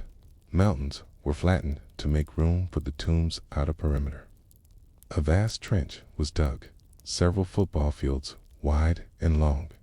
Soil was removed by hand, basket by basket, then transported by oxen or cart.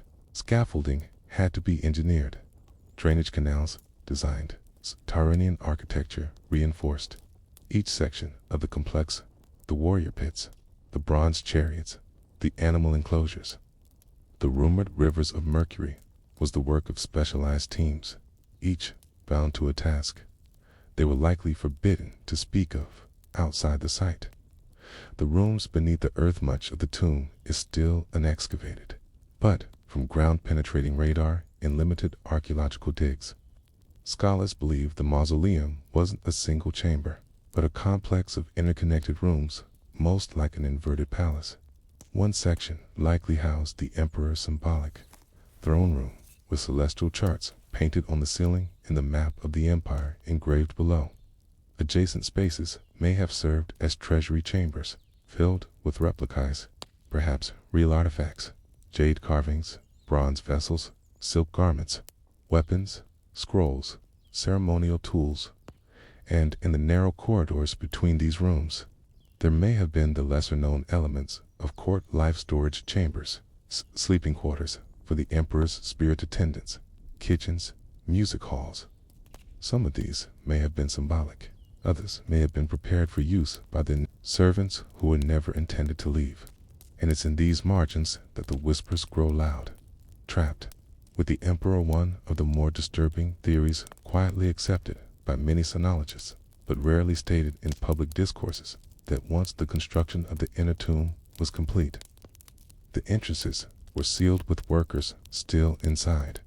Some pits appeared to have been filled rapidly with uneven layering, as if time was short. Some doorways show signs of interior bracing wooden beams hammered from the inside.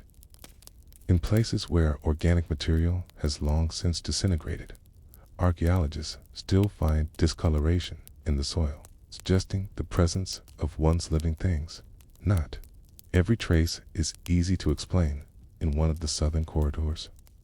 Researchers in the early 1990s found a series of burned timbers stacked tightly against a wall. At first, they believed it might have been a collapsed scaffold, but the charring suggested it contained fire. Some believe it may have been an attempted escape or a signal, a way for the last laborers to mark their presence before the final collapse. In another instance, in a lesser-known site labeled Pit 1007, tools were discovered buried alongside remains not placed carefully, but left mid-task. A chisel still embedded in a stone panel, a brush frozen against a dried ink slab. The implication was chilling. The work was not finished because the workers were interrupted, not by time, but by burial. Were they locked in, or were they lured in with the promise of completion, only for the exits to be sealed behind them? The artisans who knew too much among the workforce. There was a hierarchy. Not everyone was treated the same. While common laborers may have been expendable, highly skilled artisans and engineers were sometimes granted privilege. But privilege, this context, could be a trap. Those who worked on the central mechanisms, such as the rumored crossbow traps designed to fire at tomb robbers, or the internal mercury channels that mimicked rivers and seas, were likely under strict surveillance. The ancient historian Qin noted cryptically that those who knew the tomb best vanished first, while it's unclear whether he meant death or silence. The implication has fueled speculation for generations. It's not just about what they built, it's about what they witnessed. The emperor's tomb was said to contain secrets not only of engineering, but of imperial magic, alchemical formulas, and celestial omens. Qin Shi Huang was obsessed with immortality. He had sent envoys across oceans to find the mythical isles of the immortals. He had alchemists working day and night to craft elixirs. He consumed mercury pills, believing they would preserve his soul. It stands to reason that those who prepared his final environment, his chamber of eternal transformation.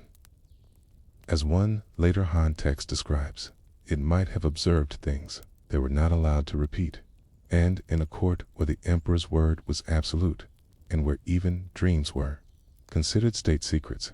What does one do with a worker who has seen too much? The hidden sounds.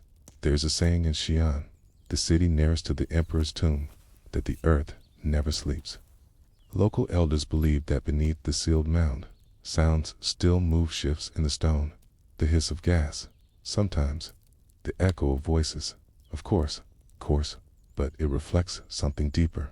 The idea that the tomb is not just a place of death, but of interrupted life. That those sealed inside were not always mourned, nor always honored, but instead, forgotten. This isn't unique to the Qin tomb. Throughout history, laborers who created grand monuments were often erased once their job was done. From the builders of the pyramids to the masons of Gothic cathedrals, the story of construction is as much about obliteration as it is about creation. But in the emperor's tomb, the final erasure wasn't symbolic. It was literal. The workers disappeared. Why no one dares to enter despite the advances of archaeology. No one has entered the central tomb chamber. The Chinese government has placed strict prohibitions on disturbing the mound. Officially, it's to protect what lies inside. Unsealing it prematurely could risk destroying priceless artifacts, introducing moisture, or disrupting delicate organic materials. But unofficially, it's a deeper hesitation. Some archaeologists believe that the tomb is rigged. Ancient texts describe traps, automatic weapons, mercury flows, and booby-trapped corridors. Others believe it may be spiritually dangerous a place, not just of death, but of unresolved souls. Still, others believe it's a matter of narrative. To enter the tomb would be to confront not only the emperor's treasures, but his crimes.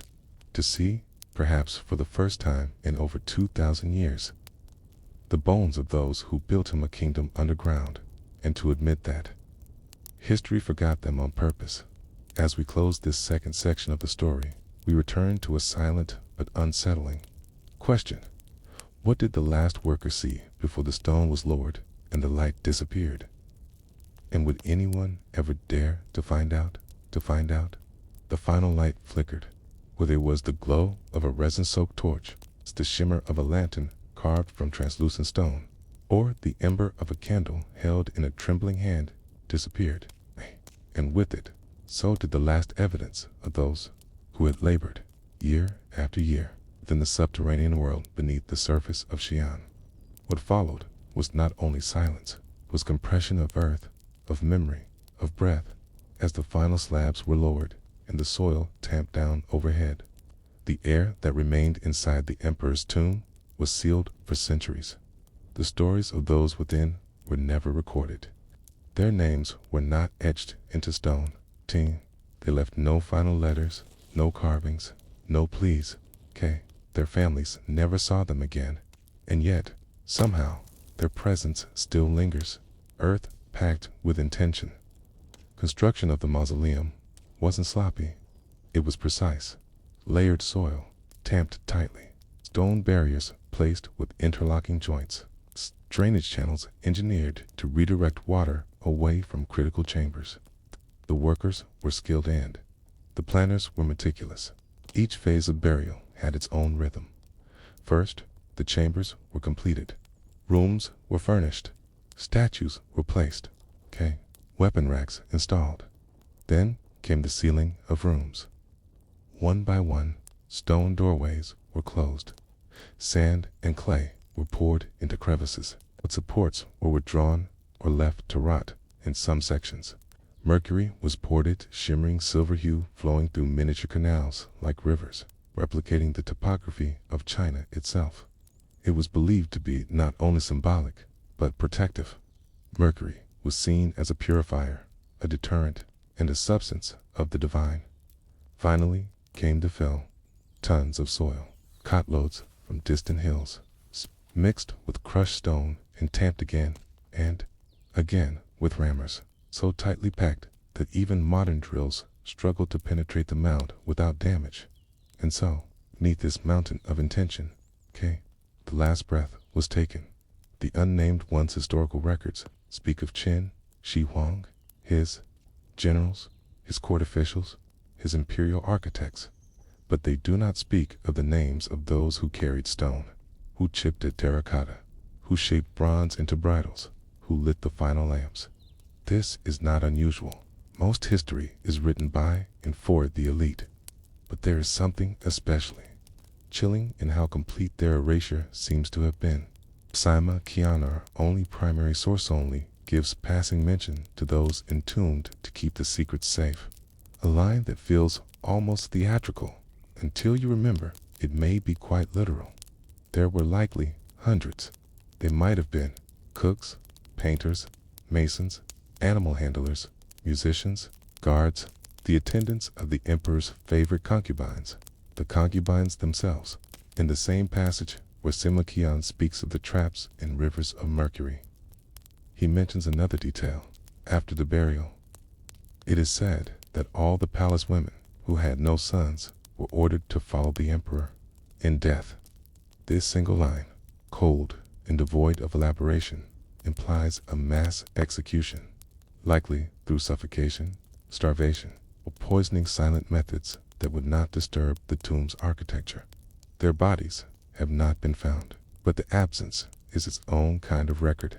Echoes in the soil archaeologists in the late 20th century began to notice something strange while surveying outer burial pits near the emperor's mound, in places where no formal burial chambers were marked. Bones were still found, scattered, disarticulated, burned. Most were animal bones, horses, coxswain, dogs, possibly sacrificed to accompany the emperor in the afterlife. Some were human, and some were small. One pit, labeled simply K9901, yielded the remains of at least 10 individuals, buried haphazardly beneath layers of discarded roof tiles and broken pottery. They showed no signs of formal burial, no markers, no coffins, no ritual. The bones were fractured, as if they had been crushed by subsequent layers of construction. A heel bone embedded in hardened earth. A child's tooth pressed against a ceramic shard. Were they casualties of a collapsing scaffold, or were they simply swept away as waste? No one knows. But these are not the deaths of emperors. These are the forgotten dead, the ones whose labor was consumed entirely by the state. And somewhere in those layers lies the truth about how an empire immortalized one man by vanishing so many others. The kingdom beneath the hill, the tomb itself, remains sealed. China's government has repeatedly stated that there are no immediate plans to excavate the main burial chamber. The reasons given are technological preservation of delicate materials, danger of mercury exposure, uncertainty about structural stability. But there may also be cultural reasons. The mausoleum is not just a grave, a piece. It's a cosmic map, a claim to immortality, a symbol of centralized power. To disturb it might be seen as disrespecting not just the emperor, but the entire foundation of the modern Chinese state, which still traces its lineage back to Qin unification. And perhaps, on a quieter level, there is a recognition that opening the tomb would also reveal truths long buried, not about Qin Shi Huang, but about those who were made invisible for his sake. Would we find the remains of the concubines? Would there be inscriptions from the workers? Would there be graffiti carved in a moment of defiance or despair? A name, a prayer, a final breath? We cannot know. The legacy of the lost terracotta army stands today as one of the greatest archaeological discoveries in human history. Thousands of life-size warriors, each with distinct facial features, hairstyles, and armor, chariots, archers, officers, stables with groomed horses. But what is less discussed is who made them. Each soldier was crafted in parts: head, torso, arms, legs, by specialized teams in assembly line fashion. They were fired in kilns at high temperatures, painted with vibrant pigments, and placed into formation with remarkable precision. Some researchers believe that each face was based on a real person. Not the soldiers themselves, but the artisans. Imagine, a potter molds a warrior's cheekbone and decides to give him his cousin's nose. Another worker adds a cleft chin he's seen 1,000 times in the mirror. A tired sculptor, on her last day, gives a statue the weary eyes of a friend who never came home from the southern pit. What if the terracotta army doesn't depict Qin's legions? What if it depicts the people who built them? Atitha. What if the only memorial they ever received was themselves? Still waiting in the dark, the tomb remains untouched. The stories remain unfinished in the quiet hill outside Xi'an, covered in grass and tourist signs. There is a silence that is not just about the past, it's a silence that stretches into the present.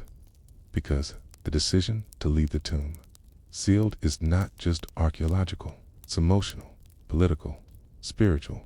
Some things are too heavy to lift the laborers, the artisans, the servants, the unnamed ones. They built a world underground, not for themselves, for someone else's immortality, and then they disappeared. And as we lie awake, wondering what it means to be remembered, we might ask ourselves, what do we owe to those who built the stories we now sleep beside, yet were never allowed to speak their own? The story begins not with a mountain or a throne, but with a table, long and narrow, made of lacquered wood, positioned near the eastern hall of the Qin Imperial Palace, where silk maps were unrolled not to admire beauty, but to measure control.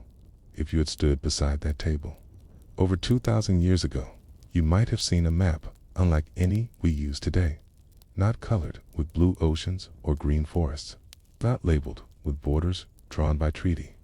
It was a map carved into dust and decisions. A map that reflected one man's obsession to make everything obey the same line. The man was Ying Sung, more famously known as Qin Shi Huang, the first emperor of China. By the time he sat at that table, the conquests were nearly done. 7 warring states had been devoured. The swords had been laid down not to rest, but to be melted into statues of submission.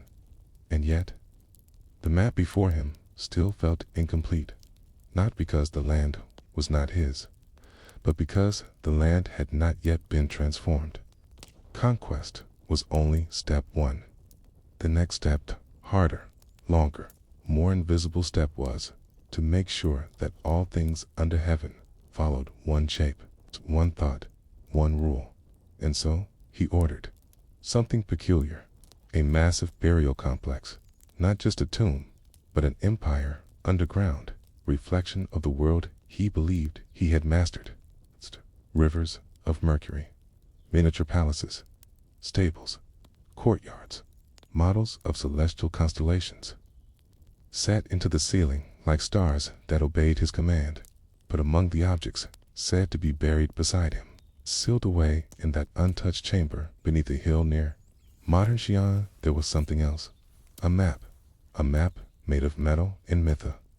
Ancient historian Sima Qian tells us that the tomb contained an elaborate miniature version of the entire empire. Mountains, rivers, and seas were represented with incredible detail. Mercury was used to depict water flowing in channels carved into the floor. Mechanisms kept the mercury circulating like real currents. But this was more than a vanity project. Maps in ancient China were not simply tools for navigation. They were symbols of authority. To own the map was to own the land. To decide where lines were drawn was to claim divine right. The emperor's map was likely not flat. Most scholars believe it was 3-dimensional, perhaps a relief carved into the floor of the burial chamber itself. This subterranean replica would allow the emperor to rule even after death. His soul, it was believed, would traverse this map in the afterlife, visiting provinces, inspecting soldiers, issuing edicts from the dead. And here lies the paradox. For a man obsessed with control, the one place where his rule was absolute was in a chamber no living person could enter, boundaries that could not hold on the surface. The Qin Empire was a triumph of unification. Roads were standardized. Axles were made the same width. Writing was unified. Laws were codified in stone. Even the measurements of grain and cloth were fixed, but underground beneath. The hill now known as Mount Leah, another kind of unity, was crafted, not through legislation, but through burial. Miniature towers stood in 4 garrisons. Bronze cranes faced artificial ponds. Musicians were buried with cithars and flutes, their strings long since dissolved. Warriors stood in formation, eyes facing east, not to guard against enemies, but perhaps to greet the emperor when he rose again in this tomb world. Boundaries could not be crossed. No rebels could enter. No generals could defect. No maps needed. Updating the map below the soil was not a record of the world. It was a vision of the world as it should be, perfect, eternal, and silent. And yet, this vision came at a cost. The cartographers of the afterlife who built the emperor's map. We do not know their names, but archaeologists have found remnants that hint at their labor. Chisel marks that stop mid-cut, footprints preserved in packed clay, scaffolding joints still wedged between brick layers. In some sections, tools were found neatly stacked as if someone had intended to return to them. Were these cartographers, engineers, prisoners, artisans, conscripted from the provinces? Perhaps all of the above. What we do know is that they were under pressure. The emperor's health was failing. Its obsession with immortality, already consuming vast resources, had reached a fever pitch. Alchemists were feeding him mercury, believing it would prolong life. Ministers were falsifying documents to hide news of his declining condition, and underground, the map makers worked faster. Some historians believe the map was incomplete when he died, which raises a strange possibility. Was the emperor buried with a map that he never got to use? Was it only partially finished, a river left unpowered, a mountain range unpainted? Indeed, the first emperor, in his final moments, realized that even in death, his vision would remain unfinished. Lines without names. In today's satellite images, the tomb complex shows faint outlines, walls, foundations, roadways now covered by centuries of earth. Some align with cardinal directions. Others curve gently, mimicking natural terrain. But the lines of the buried map are still invisible. No excavation has reached the central chamber. Rumors persist of booby traps, of air saturated with toxic mercury, of fragile relics that could dissolve upon contact with modern air. Still, radar surveys have confirmed unusual anomalies. A rectangular chamber larger than any other sits at the heart of the mound. It is here scholars believe that the map lies, and it is here that we must pause and ask a question, not about power, but about perspective. What does it mean to make a map for no one? What kind of mind designs a geography meant never to be walked? Was the emperor's map a gift to his spirit? A final assertion of control? Or was it a desperate attempt to make sense of a world that had always refused to stay still? Because maps, by nature, are only temporary.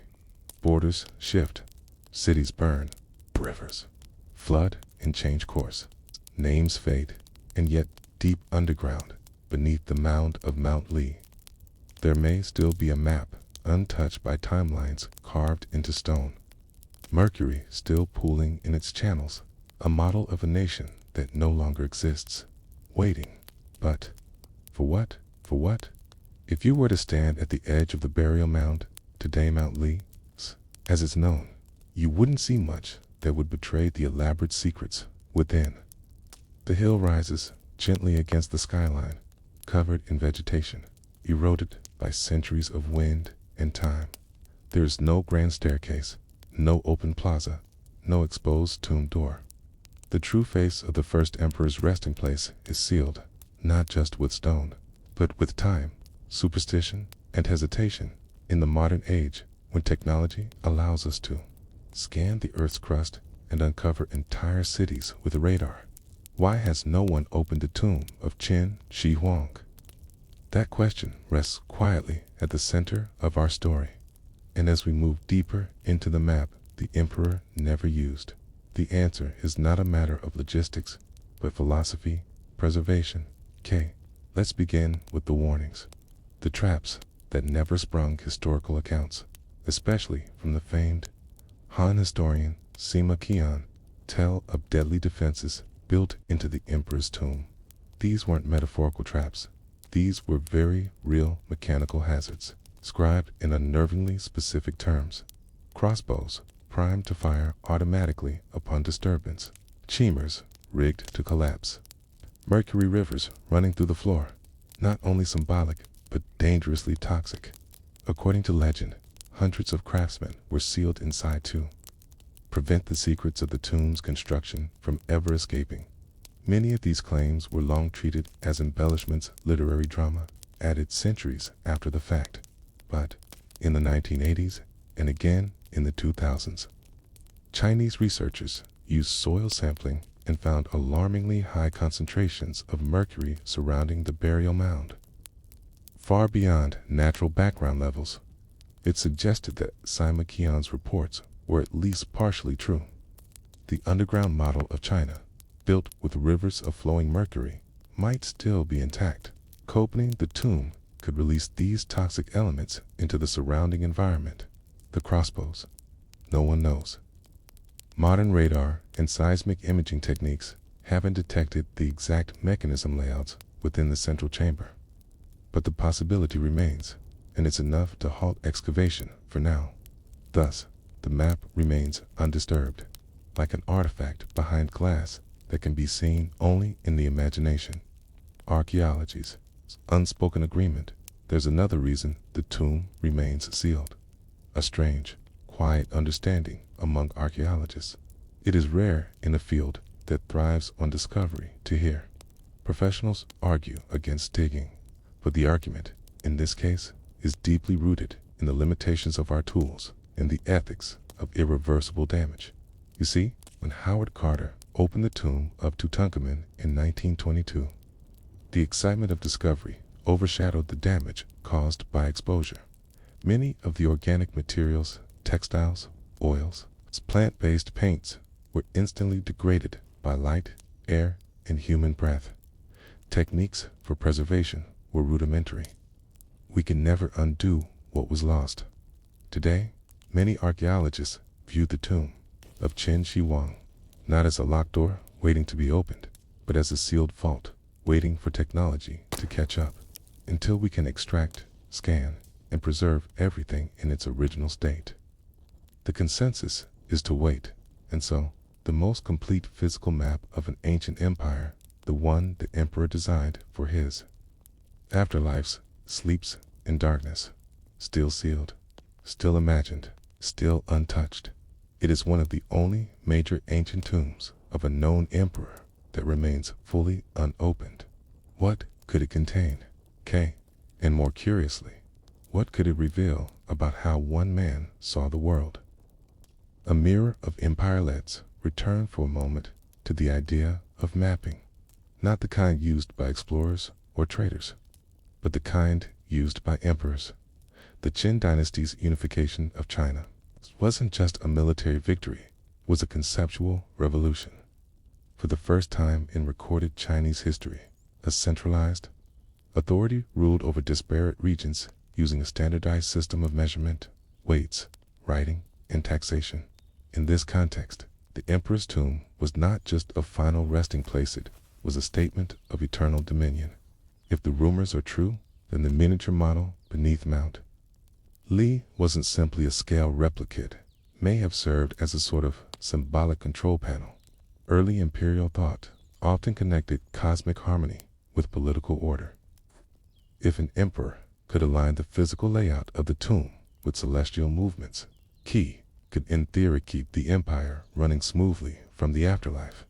This idea, rooted in the ancient Chinese cosmological theory of Tianming, or the mandate of heaven, reflected the belief that an emperor's legitimacy was tied to the heavens. If his rule was just, nature would be in harmony. If it wasn't, the skies would rebel with floods, droughts, or rebellions. In the emperor's mind, sealing himself inside a perfect, eternal representation of his empire was perhaps a way to secure that mandate forever.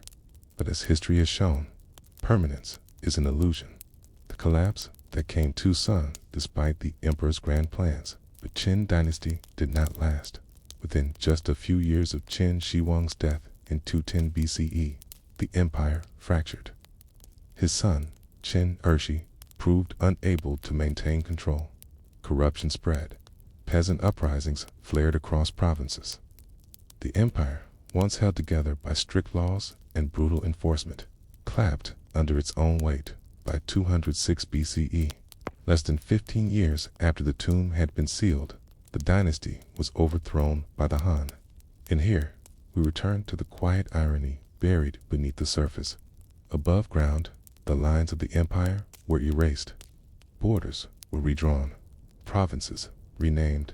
But underground, the lines carved into the emperor's map remained intact. Even as the Han dynasty took root, even as generations passed and dynasties rose and fell.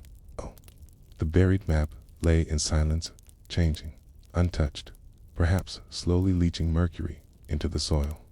It may be the only version of Qin Shi Huang's vision that still exists, and yet, the emperor himself never walked it.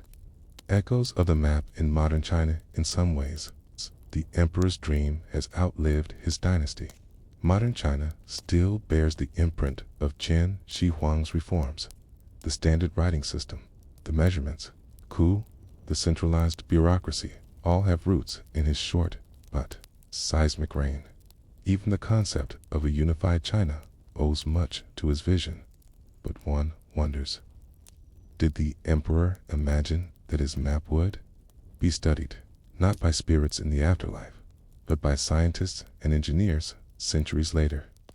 Today, drone imagery, satellite topography, and computer modeling have given us glimpses of the tomb's dimensions. Researchers are even experimenting with muon tomography, a technique that uses cosmic rays to peer into solid structures without opening them. And yet, central chamber remains sealed, a buried map, made by hands long turned to dust, preserved in a vacuum of fear and reverence, waiting, but for whom, and to what end? You are still standing there in your mind, at the foot of Mount Li. The air is dry and faintly acidic from centuries of dust. No tourists surround you. No archaeologist speaks. Just silence. A light wind runs along the dry grass and slopes. Beneath your feet, perhaps 100 meters below, lies something that was never meant to be disturbed. But something else lies buried here, too. Not just the emperor, not just his treasures, not just rivers of mercury or stone models of mountains. What lies below is a question that no one has answered for over 2,000 years. What does a man build for himself when he believes he is more than a man? And how much of what he builds must remain buried to preserve its meaning? Let's go a little deeper, gently, into that quiet question. A labyrinth of stone and intention based on what little we know from records, and what little more we can guess from indirect scans. The interior of Qin Shi Huang's tomb was designed not just as a resting place, but as a metaphysical fortress. One doesn't simply build rivers of mercury or arm hundreds of clay soldiers for ceremony. These were symbols, but also weapons, barriers, guardians of a kind. Some scholars believe the emperor feared what might follow him into death. Others believe he feared that death might be ... incomplete, that if he built it perfectly enough, maybe the boundary between life and death could be blurred.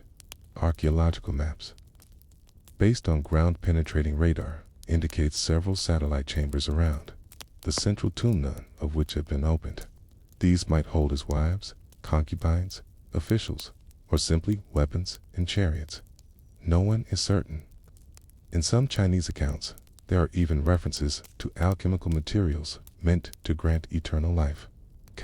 But the contradiction is glaring. Died anyway. So, what remains in this labyrinth, perfectly hidden beneath clay and time? Perhaps nothing more than a blueprint of ambition. But blueprints are never boring. They are whispers, of intent. They tell us not just what was, but what was hoped for. And that is, perhaps, what lingers here. Most strongly, the quiet sound of someone hoping to live forever. The work left undone eyes, easy to think of the tomb as a completed project. But some ancient records suggest that even when Qin Shi Huang died, the construction was not entirely finished. Craftsmen continued work for a short while under the direction of his successor. But then, chaos erupted. Rebellions broke out across the empire. Officials were assassinated. Armies defected. Even those loyal to the emperor began to fall back. And in the urgency to protect the tomb from desecration, it may have been hastily sealed. Some rooms unfinished. Some traps incomplete. Imagine building a massive theater only to slam the doors shut before the final curtain could be drawn. That might be what this tomb is, a frozen performance. In an odd way, the first emperor's burial place is not just a tomb. It's a canceled future, a city beneath the earth designed to function for eternity, but abandoned by time before its machinery could truly hum. It is said that maps buried with emperors show not only the land they ruled, but the land they hoped to conquer. If that's true, then Qin Shi Huang's map doesn't just depict ancient China. It depicts an entire world that he never got to rule, and perhaps that's why the tomb still waits. Not to be opened, but to be mourned. The clay soldiers who never marched let us turn once more to the terracotta army. They stand in rank after rank, facing east. Over 8,000 of them have been uncovered, but researchers believe that tens of thousands more might remain buried. They were placed not inside the tomb, but around it, stationed in a protective formation across several kilometers. Each figure is unique. Some have names carved inside. Some are generals, some are mere foot soldiers. All are silent. Their weapon spears, swords, crossbows were real, many of them chromium-plated, and astonishingly well preserved for over 2 millennia. The attention to detail suggests that these soldiers weren't just ceremonial. They were ready for something, but they never marched. Was the emperor expecting an army to follow him into the afterlife? Or were these soldiers a metaphor, show of military order designed to frighten off spiritual threats? In either case, the result is the same. Thousands of warriors, handcrafted and positioned, never moved an inch, never fulfilled their role. Like the map above them, they are a display of grand intentions that were never truly tested. They are not forgotten, but they are unused. The preservation dilemma. If you speak with archaeologists today, especially those specializing in early Chinese imperial history, you'll hear a consistent refrain: we're not ready. We're not ready to open the tomb. We're not ready to handle what's inside. We're not even sure how much we can handle.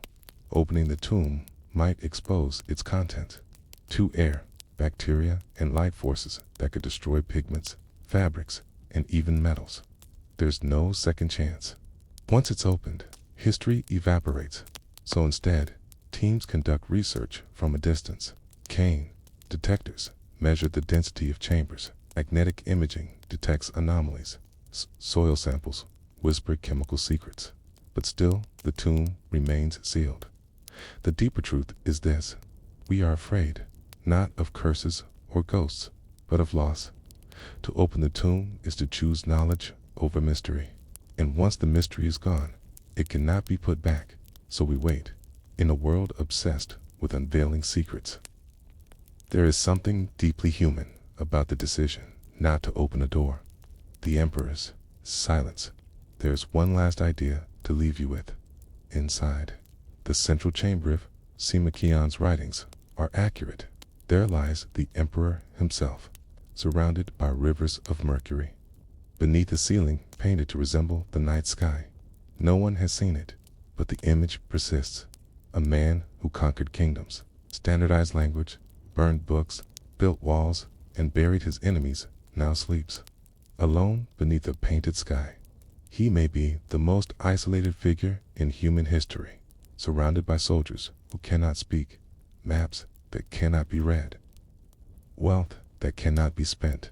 And perhaps that is the true secret hidden in the first emperor's tomb. Not treasure, not traps, not technology,